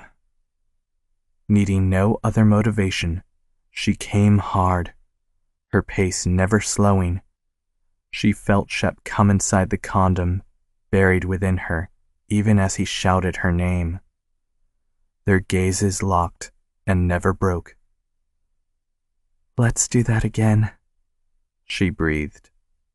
Shep rocked his hips, and she moaned. Give me 2 minutes, and I'll go fuck you on your bed. You've come 3 times, so I'll do all the work. Sounds like a plan, she said into his neck. Damn straight. And he totally did most of the work when he fucked her on her bed a few minutes later. She helped, though. Some. Chapter 5. Shep groaned. images of the previous week's activities filling his mind. He leaned against the shower stall, needing to breathe. Jesus, he'd spent the past week working or by Shay's side, or inside Shay. Yeah, he liked that part too. He needed to stop thinking about the way she made those little moans, and how her body flushed all over as she wiggled on his cock. He needed to get to the cafe to meet Austin, and going there with a fucking hard-on wouldn't be the best thing. But, fuck. The image of Shay on her knees, his cock tapping against her lips, and her fingers in her pussy as she fucked herself filled his mind. He gripped his cock, using the soap he'd just used on his body to slide up and down the length. He squeezed hard, then fucked his hand harder. He closed his eyes, imagined his hand was Shay's warm little mouth, that each squeeze was her hollowing her cheeks, sucking him hard, that each movement of his thumb on the crown was her tongue darting out, licking and tasting him. Shay gave fucking great head, and she knew it now. Those losers she dated before didn't know the gem they'd had. Oh yeah, they knew she was hot because there was no denying that. But the fact that she laughed and gave great head made him want more. Oh yeah, she was perfect for him. He pumped his hips, fucking his fist while imagining Shay's pretty lips around his cock, her fingers finding that plump flesh between her legs. He came hard, throwing his head back against the shower wall, his seed spilling to the floor as the water washed it down the drain. Holy fuck. Now he was rubbing one off in the shower, like some damn high school kid, even though he was regularly getting laid. Shay would be the death of him, but what a way to go. He finished washing up, his cock still semi-hard, but that seemed to be the norm when he was thinking about Shay, around Shay, or just breathing. After he pulled on some clothes, he made his way to the cafe, where Austin would be waiting. His cousin had shown up 2 days before, but instead of staying with him, he decided to stay with another of their friends. Apparently, Austin wanted to give Shep some time with Shay. He'd take it. Austin was sitting underneath one of the covered tables on the patio, sipping his coffee, a grin on his face that couldn't hide the wariness. Something was going on with his cousin, and Shep didn't know what to do about it, or even if he should do something about it. Hopefully, staying in New Orleans, at least for a couple of weeks to chill, would help with whatever the heck was going on. "It's about time you showed up," Austin said, then took another sip of his coffee. Shep sat down next to his cousin, tired as hell since he hadn't had enough sleep. "Your coffee, by the way? Fucking amazing. I mean, Denver is all about the clean air and health. I love the brews, the microbrews, the views, everything. I wouldn't change it for anything. But down here, coffee is pure decadence, pure indulgence." The waitress came over, and Shep held up 2 fingers. Shay was joining them soon, and the waitress knew what Shep liked. The little redhead smiled prettily, her eyes an open invitation, but he just smiled and shook his head. She walked away, still smiling, but not as brightly. "She tried that flutterin' smile with me as well," Austin said as he lay back in his chair, the tattoo on his shoulders peeking around the collar of his shirt. "And you didn't take her up on it? You're losing your touch." Austin raised a brow. "You didn't either. And it's too early in the day for that shit. Plus, she's like what, 20? Technically, she could be our kid." Shep groaned. "Jesus, why the fuck did you say that? Now I feel really old. And I didn't take her up on that because I'm with Shay. There's no way I'd skip out on her for anything, let alone that." He shut his mouth as the waitress set down the 2 drinks, her eyes still inviting. "Thanks." Shep said, his voice gruff. If she didn't take the hint, then he'd say it. But she should be able to read signals if she was going to flirt like this in public. I'm here if you need me. For anything. She fluttered her eyelashes and sauntered off. Jesus, I'm officially too old for this shit. Austin gave a rusty chuckle. Good to know you want to stay faithful to Shay. Not saying you've ever cheated.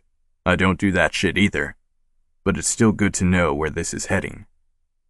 Why don't you just ask me what you're fishing for? Seriously, the Montgomerys were always up in all the family's business. It didn't matter that Shep was far away. He was still family. Austin took another sip. Things serious between you and Shay? You're not getting any younger, you know. We're the same age, so stop bringing up the old man crap. And as for me and Shay? He sat back and thought about it. He'd had a couple of serious relationships before, but nothing that had made him want to rush to the altar or picture the woman round with his child. Shay, though? She was different. Yeah, it's serious.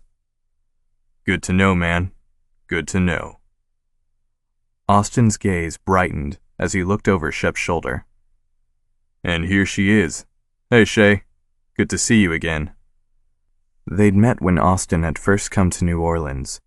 He'd taken one look at her and announced he was staying at another friend's rather than Shep's. Good man. Shep turned and sucked in a breath. Yeah, he was falling for that sexy blonde woman in the red dress. Fast. If he looked carefully enough, he might just find that he'd already fallen for her. But he knew both he and Shay weren't ready for that. Yet. The ruby-red dress hugged her curves, but went up to her neck in that same old-fashioned style she loved. She kept her flashes of skin just for him. The dress brushed the top of her knees, and this time she wore red flats rather than heels. He told her they were going to need to walk today for their date, so she dressed just for him. Yep, he totally was falling for her. He stood and went to her, unable to wait any longer. He cupped her face and tilted it up to him. Her lips were barely open, and he took it as an invitation and captured her mouth.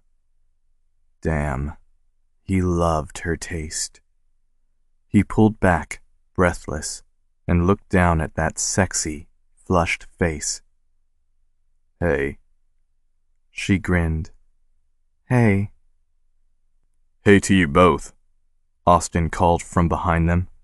Now sit down and stop making out on the street. Your coffee is getting cold, and I want to order beignets. I'll eat them all, you know. Shep turned, wrapped an arm around Shay's shoulders, and walked them toward Austin. You eat all those, and you'll lose your girlish figure. Austin ran a hand over his flat stomach and grinned. It'd totally be worth it. Shay laughed, the sound filling his soul. God, the woman needed to laugh more, and he knew she was starting to do so. The ice was breaking, and the wildfire was burning. His Shay was more than what her mother wanted her to be. Much, much more. You got me coffee? She asked. He kissed her temple, then relaxed back into his chair. Yeah, it's the chicory that you love. She grinned and took a sip, the little moan escaping from her mouth, going right to his cock. Out of the corner of his eye, he saw Austin grin, but he ignored the bastard. That little moan was just for Shep. So, where are we going this morning? She asked, after they ate their beignets.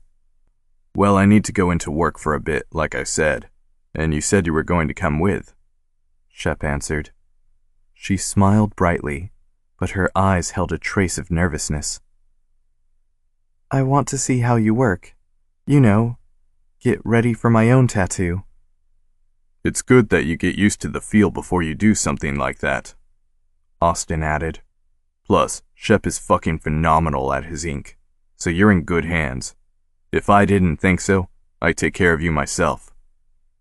Shep frowned at his cousin. He had a feeling Austin was talking about more than ink when it came to Shay. But he didn't want to harp on it in front of her. That would be something he beat his cousin for later. I trust him completely, Shay said, and Shep sucked in a breath. Fuck yes. Finally. So, where are you taking me after you work? Shep grinned. The St. Louis Cemetery. Austin barked out a laugh while Shay's eyes widened. A cemetery? That's your idea of a date? Shep shrugged, then stole a kiss. You'll love it, I promise. I don't really like being scared, Shep. He tugged her close. Baby, it's not an amusement park where they try to scare you on certain rides. Here there's real history. We'll go for a bit, take a look around, see something we wouldn't normally see, then go home. Where Shep will be sure to keep you warm if you get too cold. Austin butted in dryly. Shut it, Austin. Shep bit out. Shay grinned up at him. Oh, really? And just how will you keep me warm? He leaned down and bit her bottom lip. Minx, don't make me tell you in detail in front of Austin. We have to head to Midnight Ink, and I'm not going to want to ink with a hard-on. Shay snorted. That would be awkward. Yeah, considering I'm inking a 60-year-old woman today with her grandkids' names. Actually, he was working their names into an intricate piece with lilies of the valley and lavender. He was revved up for it, something he hadn't been in a while. Shay's eyes widened, then she threw her head back and laughed.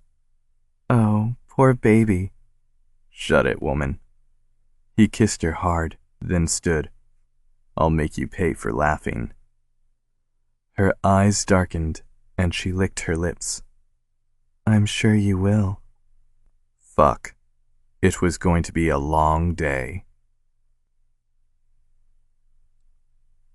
Shep closed the door behind them, then pushed Shay against it. He wrapped her hair around his fist, pulled her head to the side, and buried his face in her neck.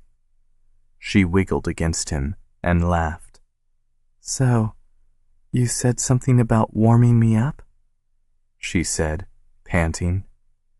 He pulled back and rocked his erection against her. Oh yeah.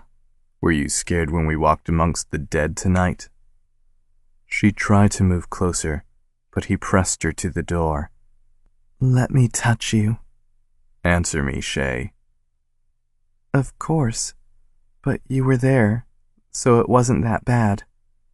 Just hold me now, and I'll be okay. He grunted, pressing his hips flat against hers. I'll hold you, Shay. Don't forget that. I'm not letting go. Deal. He smiled, then lowered himself to the floor. What are you doing? I'm going to eat you out with your legs wrapped around my shoulder. Then I'm going to fuck you against the door. Okay? Oh, okay. She rasped out, and Shep chuckled. He knew Shay loved his head between her legs, his mouth on her pussy. She'd come hard when he'd done it the last time, so he was going to do it every chance he had, even if that meant his cock might explode. He helped her take off her shoes and tossed them behind him. If they had been heels, he would have made her wear them when he fucked her, since that was hot as hell. That would just have to wait for another time. He stripped her panties off and smiled. He loved the little triangle of pale blonde hair above her pussy. He just loved her pussy, actually. All of it. He spread her legs, wrapped one around his shoulder so she could have the other to support herself, then got to business. He licked around her clit, ran his hands up her thighs, and spread her lower lips so he could see that pink, glistening pussy. Oh yes. He fucked her with his tongue, then his fingers, then his tongue again, her sweet taste coating his tongue. He heard her panting above him, so he kept his pace the same, not letting her come until he was finished. Not that he'd ever get tired of eating her out. He sucked on her clit while his fingers found that little bud of nerves and pressed down. She came apart, her pussy tightening around his fingers like a vice. He pulled away while she was still coming, pulled his cock out of his jeans, slid on a condom, then pistoned into her heat before she could gasp. Fuck, Shay. You're so tight. Oh, God. I love it. Please fuck me. That's my dirty girl. He pumped his hips as she wrapped her legs around him. He gripped her ass, keeping her against the door. He buried his face in her neck as she tugged on his hair, hard. Her hips met his stroke for stroke, so hard that the sounds of their fucking echoed in the room. He didn't care. He wanted her. Now. She let out a little gasp, then tightened around him, coming. He slammed into her once more and came right behind her, his seed filling the condom. He couldn't wait until he could go bare with her. They stood like that for a few minutes, his cock still hard as if he hadn't just come. He wasn't a young man anymore, but fuck, he knew he could go again if Shay wanted to.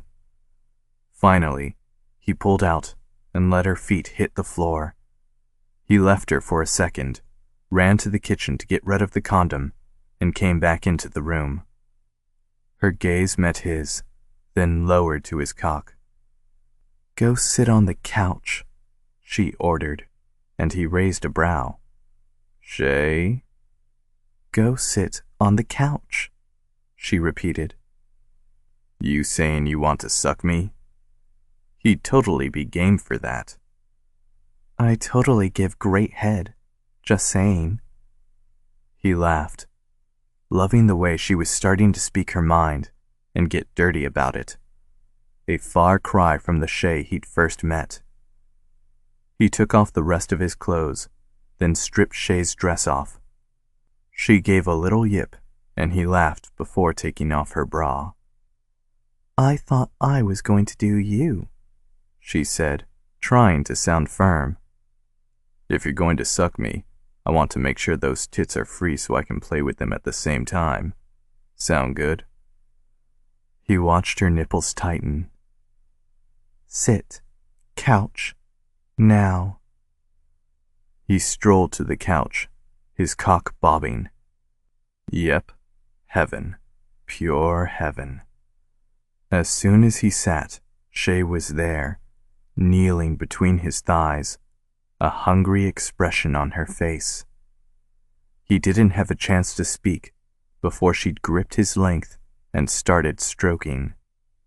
He was still wet from coming, so she could slide easily along his cock. She smiled at him, her eyes inviting, then licked the slit at the top of his cock. He sucked in a breath, then watched and felt as she licked around the barbells at the tip of his dick. She sucked along the length of him, rubbing him down where her mouth wasn't. Her mouth trailed to his balls, and his ass left the couch, the pleasure increasing as she sucked one ball into her mouth, rolled it around, and then did the same to the other one. "Fuck, you were right. You're totally amazing at giving head." She pulled away and licked her lips. "And I haven't even sucked you down yet." He swallowed hard, put his hand at the base of his cock to hold himself still, and lifted his chin. "I'm here, baby." She grinned, then took the crown of his cock into her mouth. She sucked down, and he about lost it. Jesus, she felt good. She bobbed her head, each time taking more of him. What she couldn't swallow, her hands held and squeezed. Unable to hold himself back, he wrapped her hair around his fist and pulled. She let him go with a pop and frowned. I was busy. I'm going to fuck your mouth, Shay. You okay with that? He didn't want to hurt her. Her eyes widened, and she nodded. He lowered her head to his dick, and she swallowed the tip, then let her jaw relax. He tightened the grip on her hair, keeping her in place, then pumped his hips, slowly at first. The sight of his dick sliding in and out of her mouth had to be one of the hottest things he'd ever seen. She kept her mouth wide so she didn't hurt herself on his piercings. If he wanted to go harder in the future, he'd have to take them out. He fucked her mouth slowly, keeping a tight hold on her hair. Touch yourself, Shay. Make yourself come. She nodded, his dick still in her mouth, and then slid her hand down her belly. He pulled her head back and shifted so he could still pump into her and see her fingers go in and out of her pussy. Her fingers came back, wet, and he almost came. He tugged on her hair, then fucked her mouth just a bit harder. Touch your clit, Shay. Pinch it. She moaned as she did. Roll and pinch your nipples as you fuck your fingers, baby. I'm gonna blow my load soon, and you have to come first. You got me? She nodded, eagerness in her eyes. He watched as she fingered herself and played with her nipples, the sight intoxicating. Her breath came in pants around his cock, until finally she moaned, her eyes rolling to the back of her head as she peeked. Relax and swallow, Shay. Her gaze met his, and she nodded. He pumped into her mouth twice more, then stayed there, his seed spilling on her tongue, down her throat. Finally, he released her hair and pulled her into his lap. She curled into him, and he ran his hands over her body. You okay, baby? Never better. You? She whispered, her face in his neck. Heaven, Shay. Fucking heaven. Chapter 6. Shay swore the papers on her desk had multiplied over the weekend. She glanced at the stacks that hadn't been there on Friday and swore. Her coworkers were crazy if they thought she'd organized their mess. Oh, hell no. She might have rolled over and done it before, but not now. Not since Shep. Okay, so according to Shep, it was all her, and he'd had nothing to do with the fact that she was growing a backbone. But she'd take it. He'd made her smile, lose herself, and find herself, all in 2 weeks. 2 weeks. She couldn't believe she'd known him for only 2 weeks. It didn't make any sense that she should feel what she felt about him, even if she wouldn't say the words, in such a small amount of time. He made her laugh. He took her on the craziest dates. Who in their right mind would want to go to a cemetery in the middle of the night just to learn a bit more about their city and cuddle closer? The image of just how close they got against the door, on the floor, in the bed, later in the shower, and then even later on the breakfast table, filled her mind. She blushed so hard, she could feel the heat in her cheeks. Oh yeah, she liked the way he warmed her up, in every way. There you are. Look at this mess. You chose to leave a perfectly good man for what? This squalor? I can tell from those piles on your desk you're behind. You're not even good at the job you left the family for, are you? God, what good are you?" Shay froze at her mother's callous words. What the hell was that woman doing here? She'd never once stepped foot inside Shay's office. Her place of work was too low class for a woman such as her mother, something Shay had secretly loved since that usually gave her a break from the bitch queen of all bitches. "Mother?" she gasped, the flush from thoughts of Shep cooling faster than a plunge in the Arctic. "Of course it's me. Who did you think it was? Is some other woman coming in here, knowing what I know? Of course, you're probably disappointing other people just as you disappoint me. But just remember, you can never disappoint others like you disappoint me." Shay had had enough. "What is your problem, Mother? What have I ever done to deserve your scorn? You've beat on me since I was a little girl. Oh, you've never raised a hand to me. That would be too low born. Yet you've never found me good enough. I've always been lacking. Tell me, Mother, what have I done?" Her mother froze, her mouth gaping like a fish's before it thinned. "What have you done? Nothing." She threw up her hands. "Nothing. You've always been a worthless leech. I've done all I could to ensure your place in our society. I've planned and perfected the perfect marriage. And yet, look what you've done. You've thrown it all away. And for what?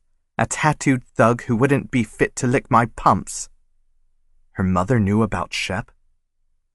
"How the hell do you know about my boyfriend? And for the record, don't talk about Shep like that. You know nothing about him."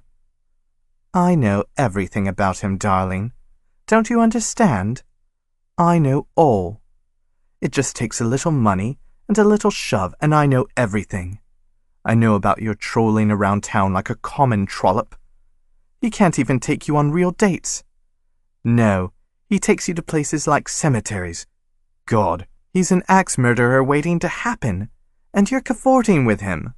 No, not anymore, darling, not anymore." "You've had me followed?" Shay knew better than to assume her mother had followed her. There would be no way in hell her mother would lower herself to actually do the work on her own. Shay was surprised the woman had even taken the time to venture this far. Something must be up the woman's sleeve. Dread crawled up her spine, and she raised her chin, preparing herself. "Of course I have. I've never stopped, Shay. You think you've left the family, but you haven't. We've let you take this break so you can find yourself. But now it's time to come back. Richard was understandably upset you couldn't make it to brunch, but he's still prepared to take you back. Of course, we're compensating him for his trouble. It's only proper." Shay blinked. "You've paid him to marry me? This isn't Regency England. I don't need a freaking dowry. Watch your mouth and keep a civil tone. Richard will have to strike that out of you if it continues." Had her mother just really said her want-to-be husband had to hit her? Jesus, the woman was certifiable. "Mother." Her mother raised her hand, cutting her off. "No, I don't want to hear your excuses. You will leave this job immediately. You've already shown me that you can't keep up with the work. Just look at that messy desk of yours.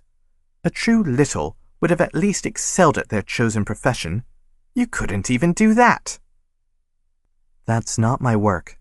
I'm great at what I do. Stop cutting me down." Her mother narrowed her eyes. "I don't like this new attitude of yours. At least when you left the family before, you did it with your eyes downcast, like the little bitch you are. Now I blame that tattooed thug for putting thoughts in your head. You're nothing, Shay. That thug is even less than you are.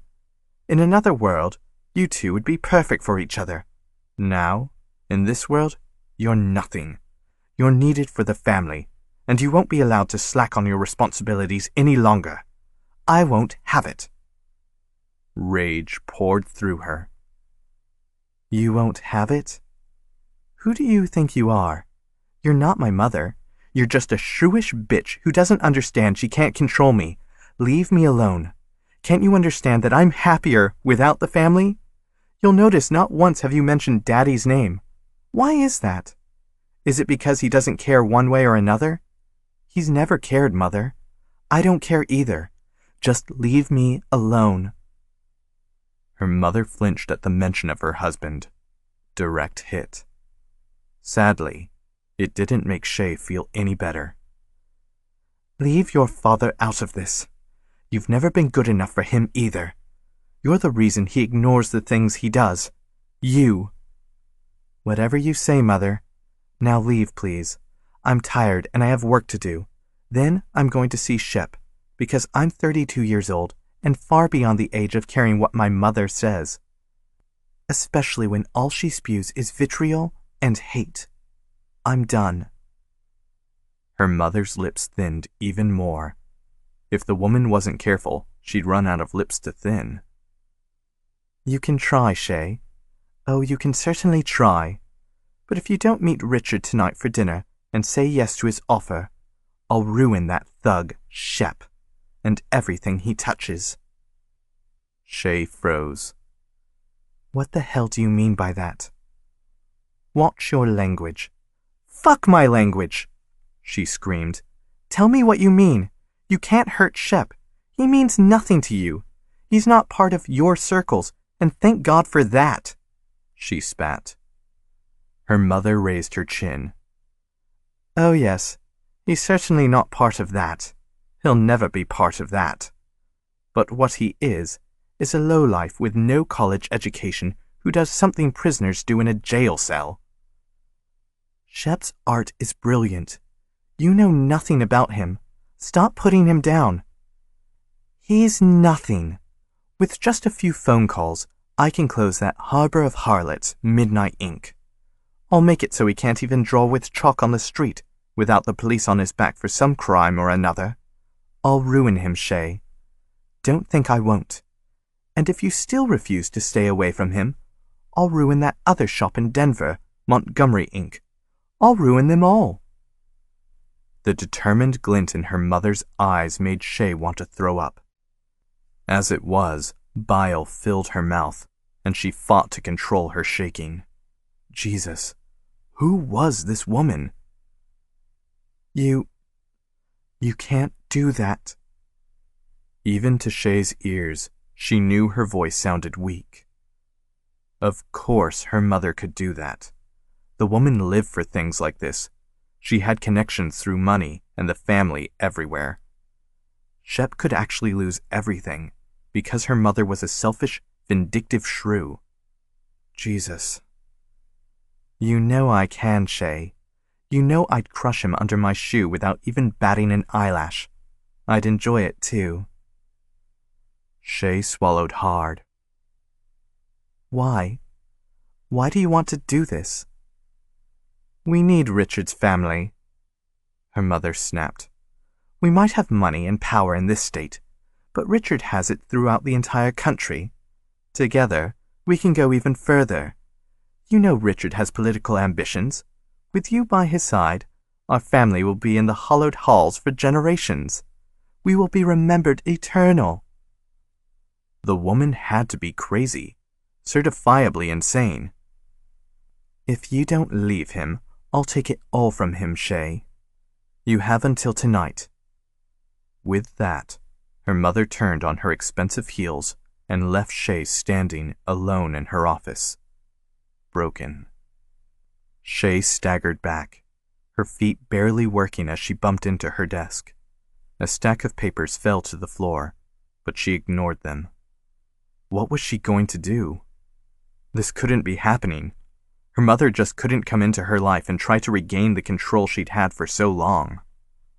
Shay closed her eyes, the tears she hadn't noticed before falling harder. She'd lose Shep. To ensure his life remained as he knew it, to ensure his happiness, she'd lose him. Her arms went numb, her chest tingling. God, she couldn't lose him. She'd just found him. She'd finally stood up to her mother with her chin held high. and it was for naught. Her mother always had the upper hand, the ace up her sleeve, and now she had what would guarantee the end of the life Shay wanted to build with a man she loved. No matter how much she thought she could fight it, her mother would fight harder to punish Shay for the faults and wrongdoing she'd never actually committed. That was the type of woman her mother was. Shay didn't know how to fight against it. Oh, she might have learned to fight for herself, and would fight to the ends of the earth for Shep. But to risking hurting Shep beyond measure, fighting against her mother when she knew she couldn't win?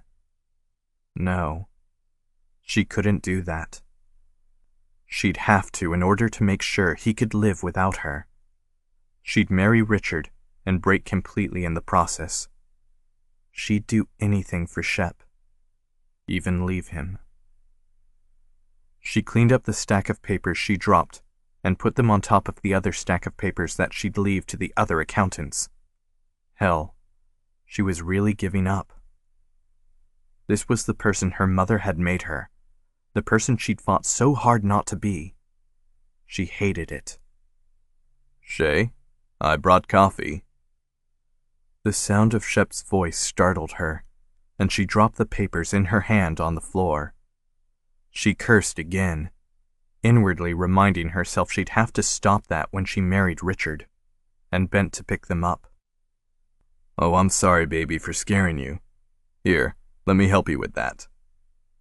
Out of the corner of her eye, she saw Shep put down 2 coffee cups and a bag of something and walk toward her. She had to turn away. It hurt too much to face him. She would just have to slinky away like the coward she was. I've got it. I'm actually kind of busy right now. You've caught me at a bad time. Her voice was ice, just like it had been before she'd walked into Midnight Ink the first time and clapped eyes on the man she'd fallen in love with. Hey, what's up? What's wrong? He put his hand on her elbow, turning her toward him. She lowered her head, unable to meet his gaze. Talk to me. You need to go, Shep. The words were torn from her, bile rising in her throat yet again. He lifted her head with a finger on her chin. Why, Shay? Why do I need to go? You have to leave. This has been fun. It really has. But I need to go back to my life. I've changed my mind about the tattoo. I don't want it anymore. I don't want you anymore. She held back the tears, the agony unbearable. Pain flashed across Shep's face before his expression went carefully blank. What? I can't be with you anymore. We're different people. You're so vibrant, so Midnight Ink. I am ice. I've always been ice, and I will always be ice. You need to go, Shep. What the fuck are you talking about, Shay? You need to go, Shep. We can't see each other anymore. It's over. He looked down at her, wearing that same expression he'd worn when she'd first asked for her tattoo at Midnight Ink. No. Chapter 7. No, Shep repeated, keeping the anger, the anguish at bay. No, you don't get to do this. No? Why do you keep saying that? You can't just say no and get what you want. Her chin wobbled, and Shep clenched his jaw. Something was going on here. Something more than the fear of commitment, or whatever he thought it might have been at first. No, this was something much worse. Shay was scared about something, and he'd be damned if he let her end it now because of it. I said no in the shop because you had no fucking clue what you wanted inked on your body, Shay. It's permanent. It's not a fucking dress or some shit like that. Her head snapped back, as though he'd slapped her, and he took a breath through his nose. Shit. He hadn't meant to lash out, but he was just so fucking angry that she was trying to leave him. He'd never wanted a committed relationship before, yet now he wanted one. With Shay.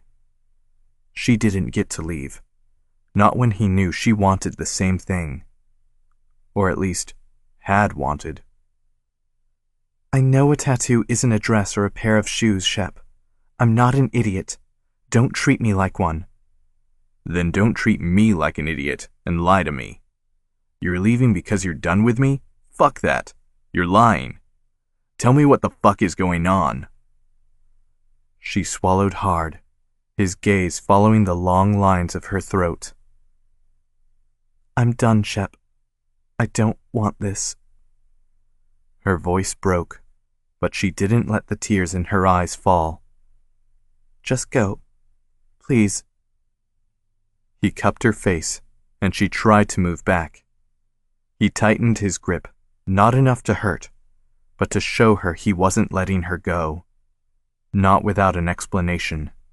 Maybe not ever. You don't get to leave me, Shay. Not when I know you're leaving because you're scared. If you didn't want me anymore, I'd know. You wouldn't be on the verge of breaking down. Something scared you. What is it, baby? She closed her eyes. Let me go, Shep. I can't do this. I can't let you get hurt. Hurt? Tell me, Shay. I can't. Is it your family? Her eyes opened, and she nodded. Okay, he was getting warm. You aren't who your family is, Shay.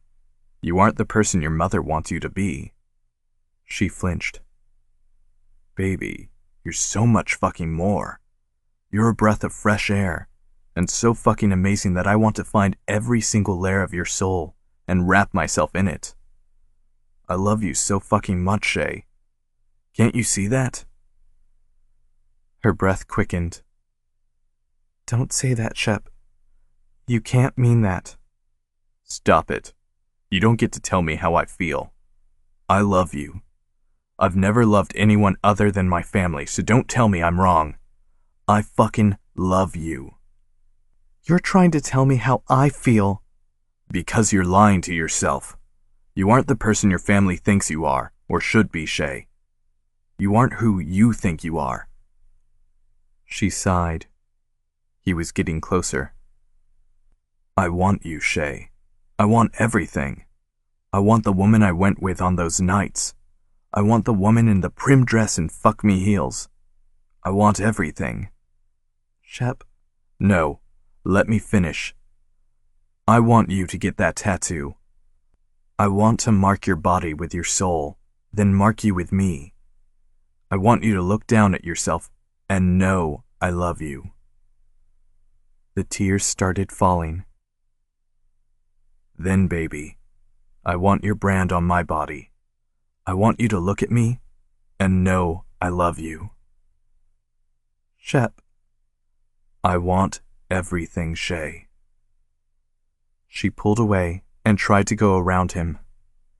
He wrapped his arms around her middle, pulling her close so her back rested against his front. He pressed his nose to her nose and inhaled. Baby, tell me what's wrong. I can't. Her voice shook, and he broke for her. Baby, don't be scared. I'll be there to catch you, though you're strong enough to catch yourself too. You just have to believe it. Silence, then a whisper. I'm not strong enough. I'm a coward. The tears fell in earnest now, and he turned her, crushing her to his body. He ran a hand down her back, while murmuring his love and promises. Baby, tell me what happened. My mother, she whispered, her voice dead. His grip tightened. Your mother? What the fuck had the bitch done now? She Shay stopped, took a deep breath, and tilted her chin until she met his gaze. She told me that if I kept seeing you, she'd destroy you. Destroy me? What the fuck? Does she think this is some B movie or something? Shay shook her head. You don't understand. My family has connections. No, not mob connections or anything. She paused. Actually, I don't know if that's true. But the thing is, they have money. Lots of money. Mother uses that money to get what she wants. And what she wants this time is to break us up. Shay bit her lip. That, and more. Why do I not like the sound of more? She wants me to leave my job and meet Richard tonight. Richard? Your ex-fiancé, Richard? That's the one. She says she's paid him to marry me. She sold me to gain more influence for the family. He hugged her tighter. Oh, baby. I love you, but I want to fucking kill your mom. You'll have to stand in line, she mumbled. Tell me about what she has on you, for you to even consider this, Shay. I know you, baby. You left the family once, and yet you're going back to them? Like I said, she's going to destroy you. How? Honey, she doesn't even know me. How can she destroy me? She's going to have Midnight Inc. shut down and make it so you can't work. Then she's going to hurt your family up in Denver, Austin, and everyone. Shep, she's done things like this in the past. She had my third-grade teacher fired and her license revoked because the woman stood up to her when Mother wanted me to do different work than the kids whose parents had less money than us. Jesus, what a fucking bitch. How the hell did she do that? I don't know. Money solves a lot of problems for her. Shep, I don't want you to lose everything. I can't let that happen. He kissed her, hard. When he pulled back, she looked up at him, her eyes dark. No, she doesn't get to do this. Fuck that. She might know people, but the people at Midnight Inc. are even craftier than her. Fuck her. My family has influence too, baby. Not the same as her, but enough that she can't hurt us.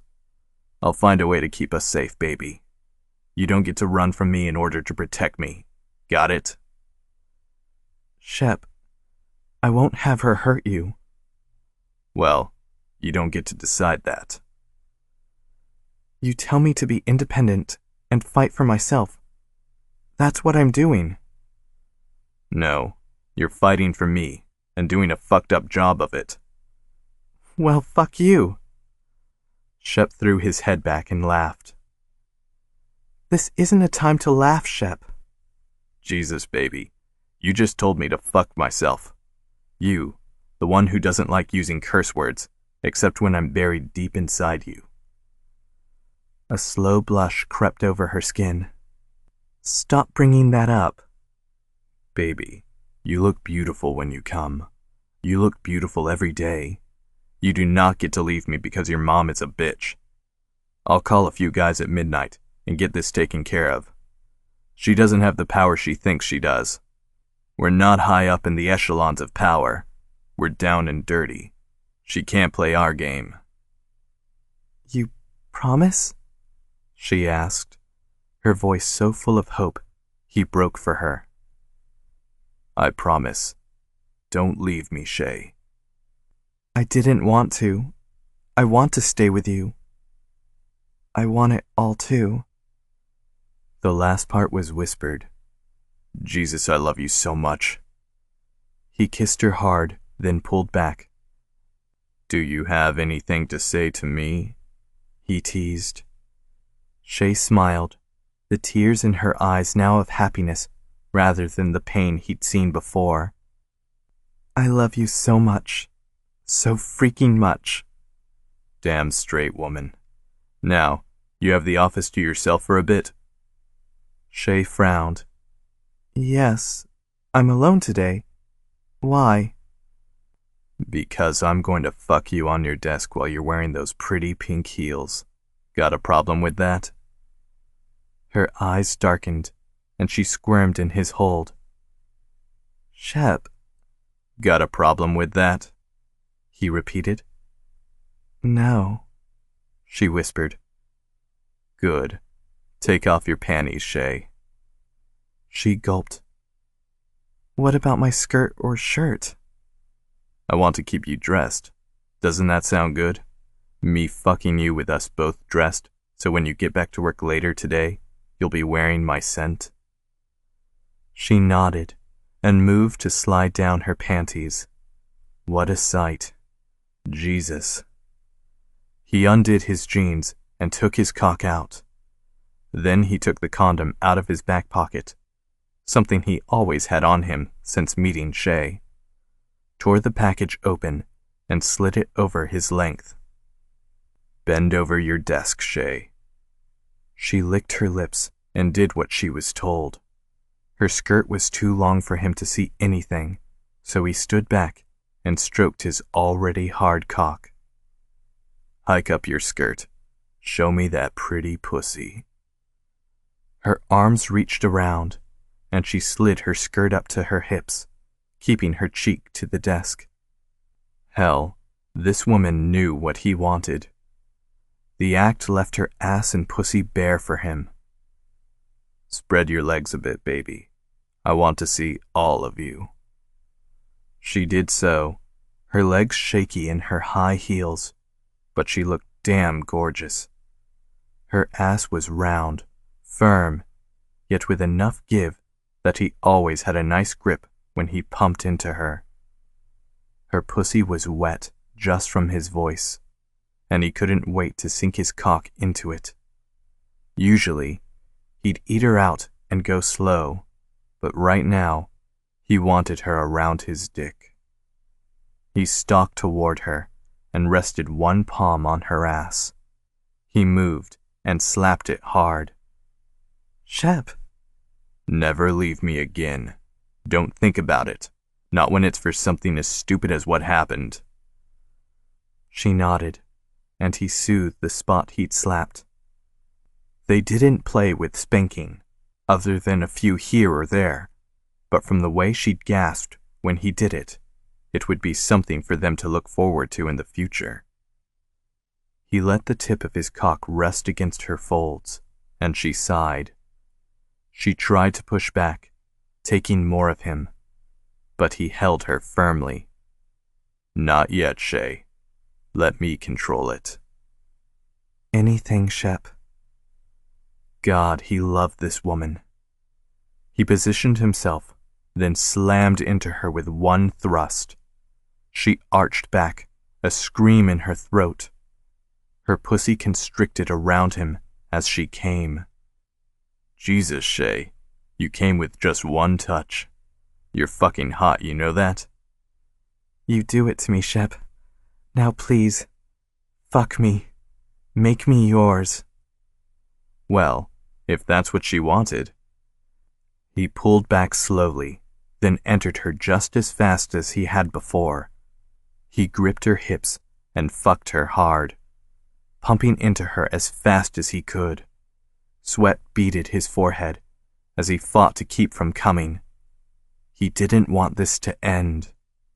No, he wanted the image of Shay bent over her desk, his dick sliding in and out of her pussy, ingrained on his mind forever. His balls tightened, and he cursed before pulling out of her. What? She asked before he flipped her on her back and entered her in one stroke. Oh, she gasped. I want to see your face when I come. He tangled the fingers of one hand with hers, then the other on her ass to keep her steady. She wrapped her legs around his waist, heels and all. He pumped into her as he kissed her, trailing his lips on every part of her he could reach. They were both still wearing clothes, and he knew as soon as he could, he'd strip them both so they could touch, skin to skin. His dick throbbed, ready to explode, and he took her mouth one more time. Love you, Shay. Love you, Shep. He slammed once more into her, his cum filling the condom as he groaned her name into her neck. Best ever, Shay panted. He grinned against her. You haven't seen anything yet. Epilogue. It rubs the lotion on its skin. Shep froze, one hand on Shay's side, the other on her bare bottom, keeping her in place. He repressed a shudder and closed his eyes. Shay, baby, stop saying that every time I put lotion on your tattoo. She twisted around so he could see her face. The action brought her breasts closer to him, so he leaned down to lick one peak. He couldn't help himself. Shay moaned and wiggled in his hold. He squeezed her ass, then spanked her hard. Keep still. You just spanked me. You keep making that creepy movie reference when I rub you down with lotion. She snorted and shook her head. Sorry, it just comes to mind whenever you're lubing up my tattoo. And stop calling it lube. We've had to be careful for months so I wouldn't hurt you when I fucked you, so don't get me hard now. Shay pouted, and Shep laughed. Oh yeah, he loved this new playful Shay. Sure, she could still be the ice princess when she needed to be, but whenever it was just the two of them, she was pure silk, pure his. Together, they'd broken ties with Shay's family for good. That damn mother had no idea who she'd been trying to mess with. The Montgomerys and the people of Midnight Inc. did not bow to anyone. It had taken only a few calls, and they had enough dirt on Mr. and Mrs. Little to bury them forever. It was amazing what money for drugs and the need for kink that wasn't within the boundaries of the law, could do to a family that prided themselves on being proper. Apparently being proper was only for the cameras. He'd chosen to keep that close to the vest, though. There was no way he'd hurt Shay in the process of taking out her parents. He'd had the people at Midnight blackmail them. Yes, Shay knew everything to the last detail, even though she'd hated it, but nothing would blow back on her. The Littles relented, and Shay had broken free. She was free to be herself, to be with him, and to get her ink. He ran a hand over the piece that had taken 2 very long sessions to complete. Shay had been a trooper, only wincing a couple of times before she fell into a rhythm with the buzz of the needle. Oh yeah, he totally fucking loved this woman. His finger traced the cherry blossom tree that ran up her entire right side and smiled. A branch curved under her breast, and he knew that had to hurt like a bitch, but she hadn't complained. Another branch ran up to her shoulder, so it peeked out of dresses she wore. The tree's limbs tangled around the trunk and down across her hip, flowed across her lower back, and ended right above her ass. Seriously, it was his best piece of work ever. Each bloom was a delicate form of pink, white, and shading. The cherry blossom symbolized the end of winter, a difficult time, or a journey that had taken its toll. They'd chosen the cherry blossom tree because of her change and the way she wanted to live her life. Free. She blossomed without her family's influence, so it was only fitting he'd done this for her. What made that tattoo perfect for them were the carvings within the trunk of the tree. He hadn't gone for the normal fill and shading, but had sketched markings that were special to them, leaving room in certain areas to add more when they occurred. There was a Celtic marking for joy right on her ribcage. He remembered her laugh, her smile, her pure joy on their first date while listening to the bands play. Another marking was Celtic for fearless. She'd run through the cemetery with him, jumped head first into his world, and brightened it for him. She'd gotten one of the largest tats he'd ever done on her first try because that's who she was. The final marking was for freedom. That was the easiest thing to put on her body. She was finally free, though her freedom did come with him attached. Not that she minded. He rested his hand on her side and looked down at her. I love you, Shay. I love you too, Shep. Though, now that I'm fully healed, I'd love you more if you'd finally get down to business like you've been planning. He threw his head back and laughed. Shush you. I was going to ask you something. Stop getting me hard. He looked down at his cock. Or harder. Shay snorted, then sat up, her breasts jiggling when she did so. He loved how she jiggled. What's up? He cupped her face, his heart racing. He took a deep breath and took the plunge. I want to be with you forever, Shay. Forever. Marry me. Have lots of babies with me. Just be with me. Shay's eyes widened, and she threw her arms around his neck, pressing her lips to his. Shep scrambled and pulled her closer. He pulled back. Is that a yes? I know we've only been seeing each other for a few months, but... Shut up. Of course it's a yes. Shep smiled, joy filling him. Fuck yeah. You're mine, soon to be Mrs. Montgomery. Shay licked her lips. Shay Montgomery. I love it. Not as much as I love you. She ran a hand through his hair. I love it when you get sappy, my sexy tattooed bearded man. He leaned down and ran his scruff over her cheek. Only for you, Shay. Only for you. Shay had given him everything. His future, his happiness, his inspiration. Now he had a lifetime to pay her back. About the author. USA Today best-selling author Carrie Ann Ryan never thought she'd be a writer. Not really. No, she loved math and science, and even went on to graduate school in chemistry.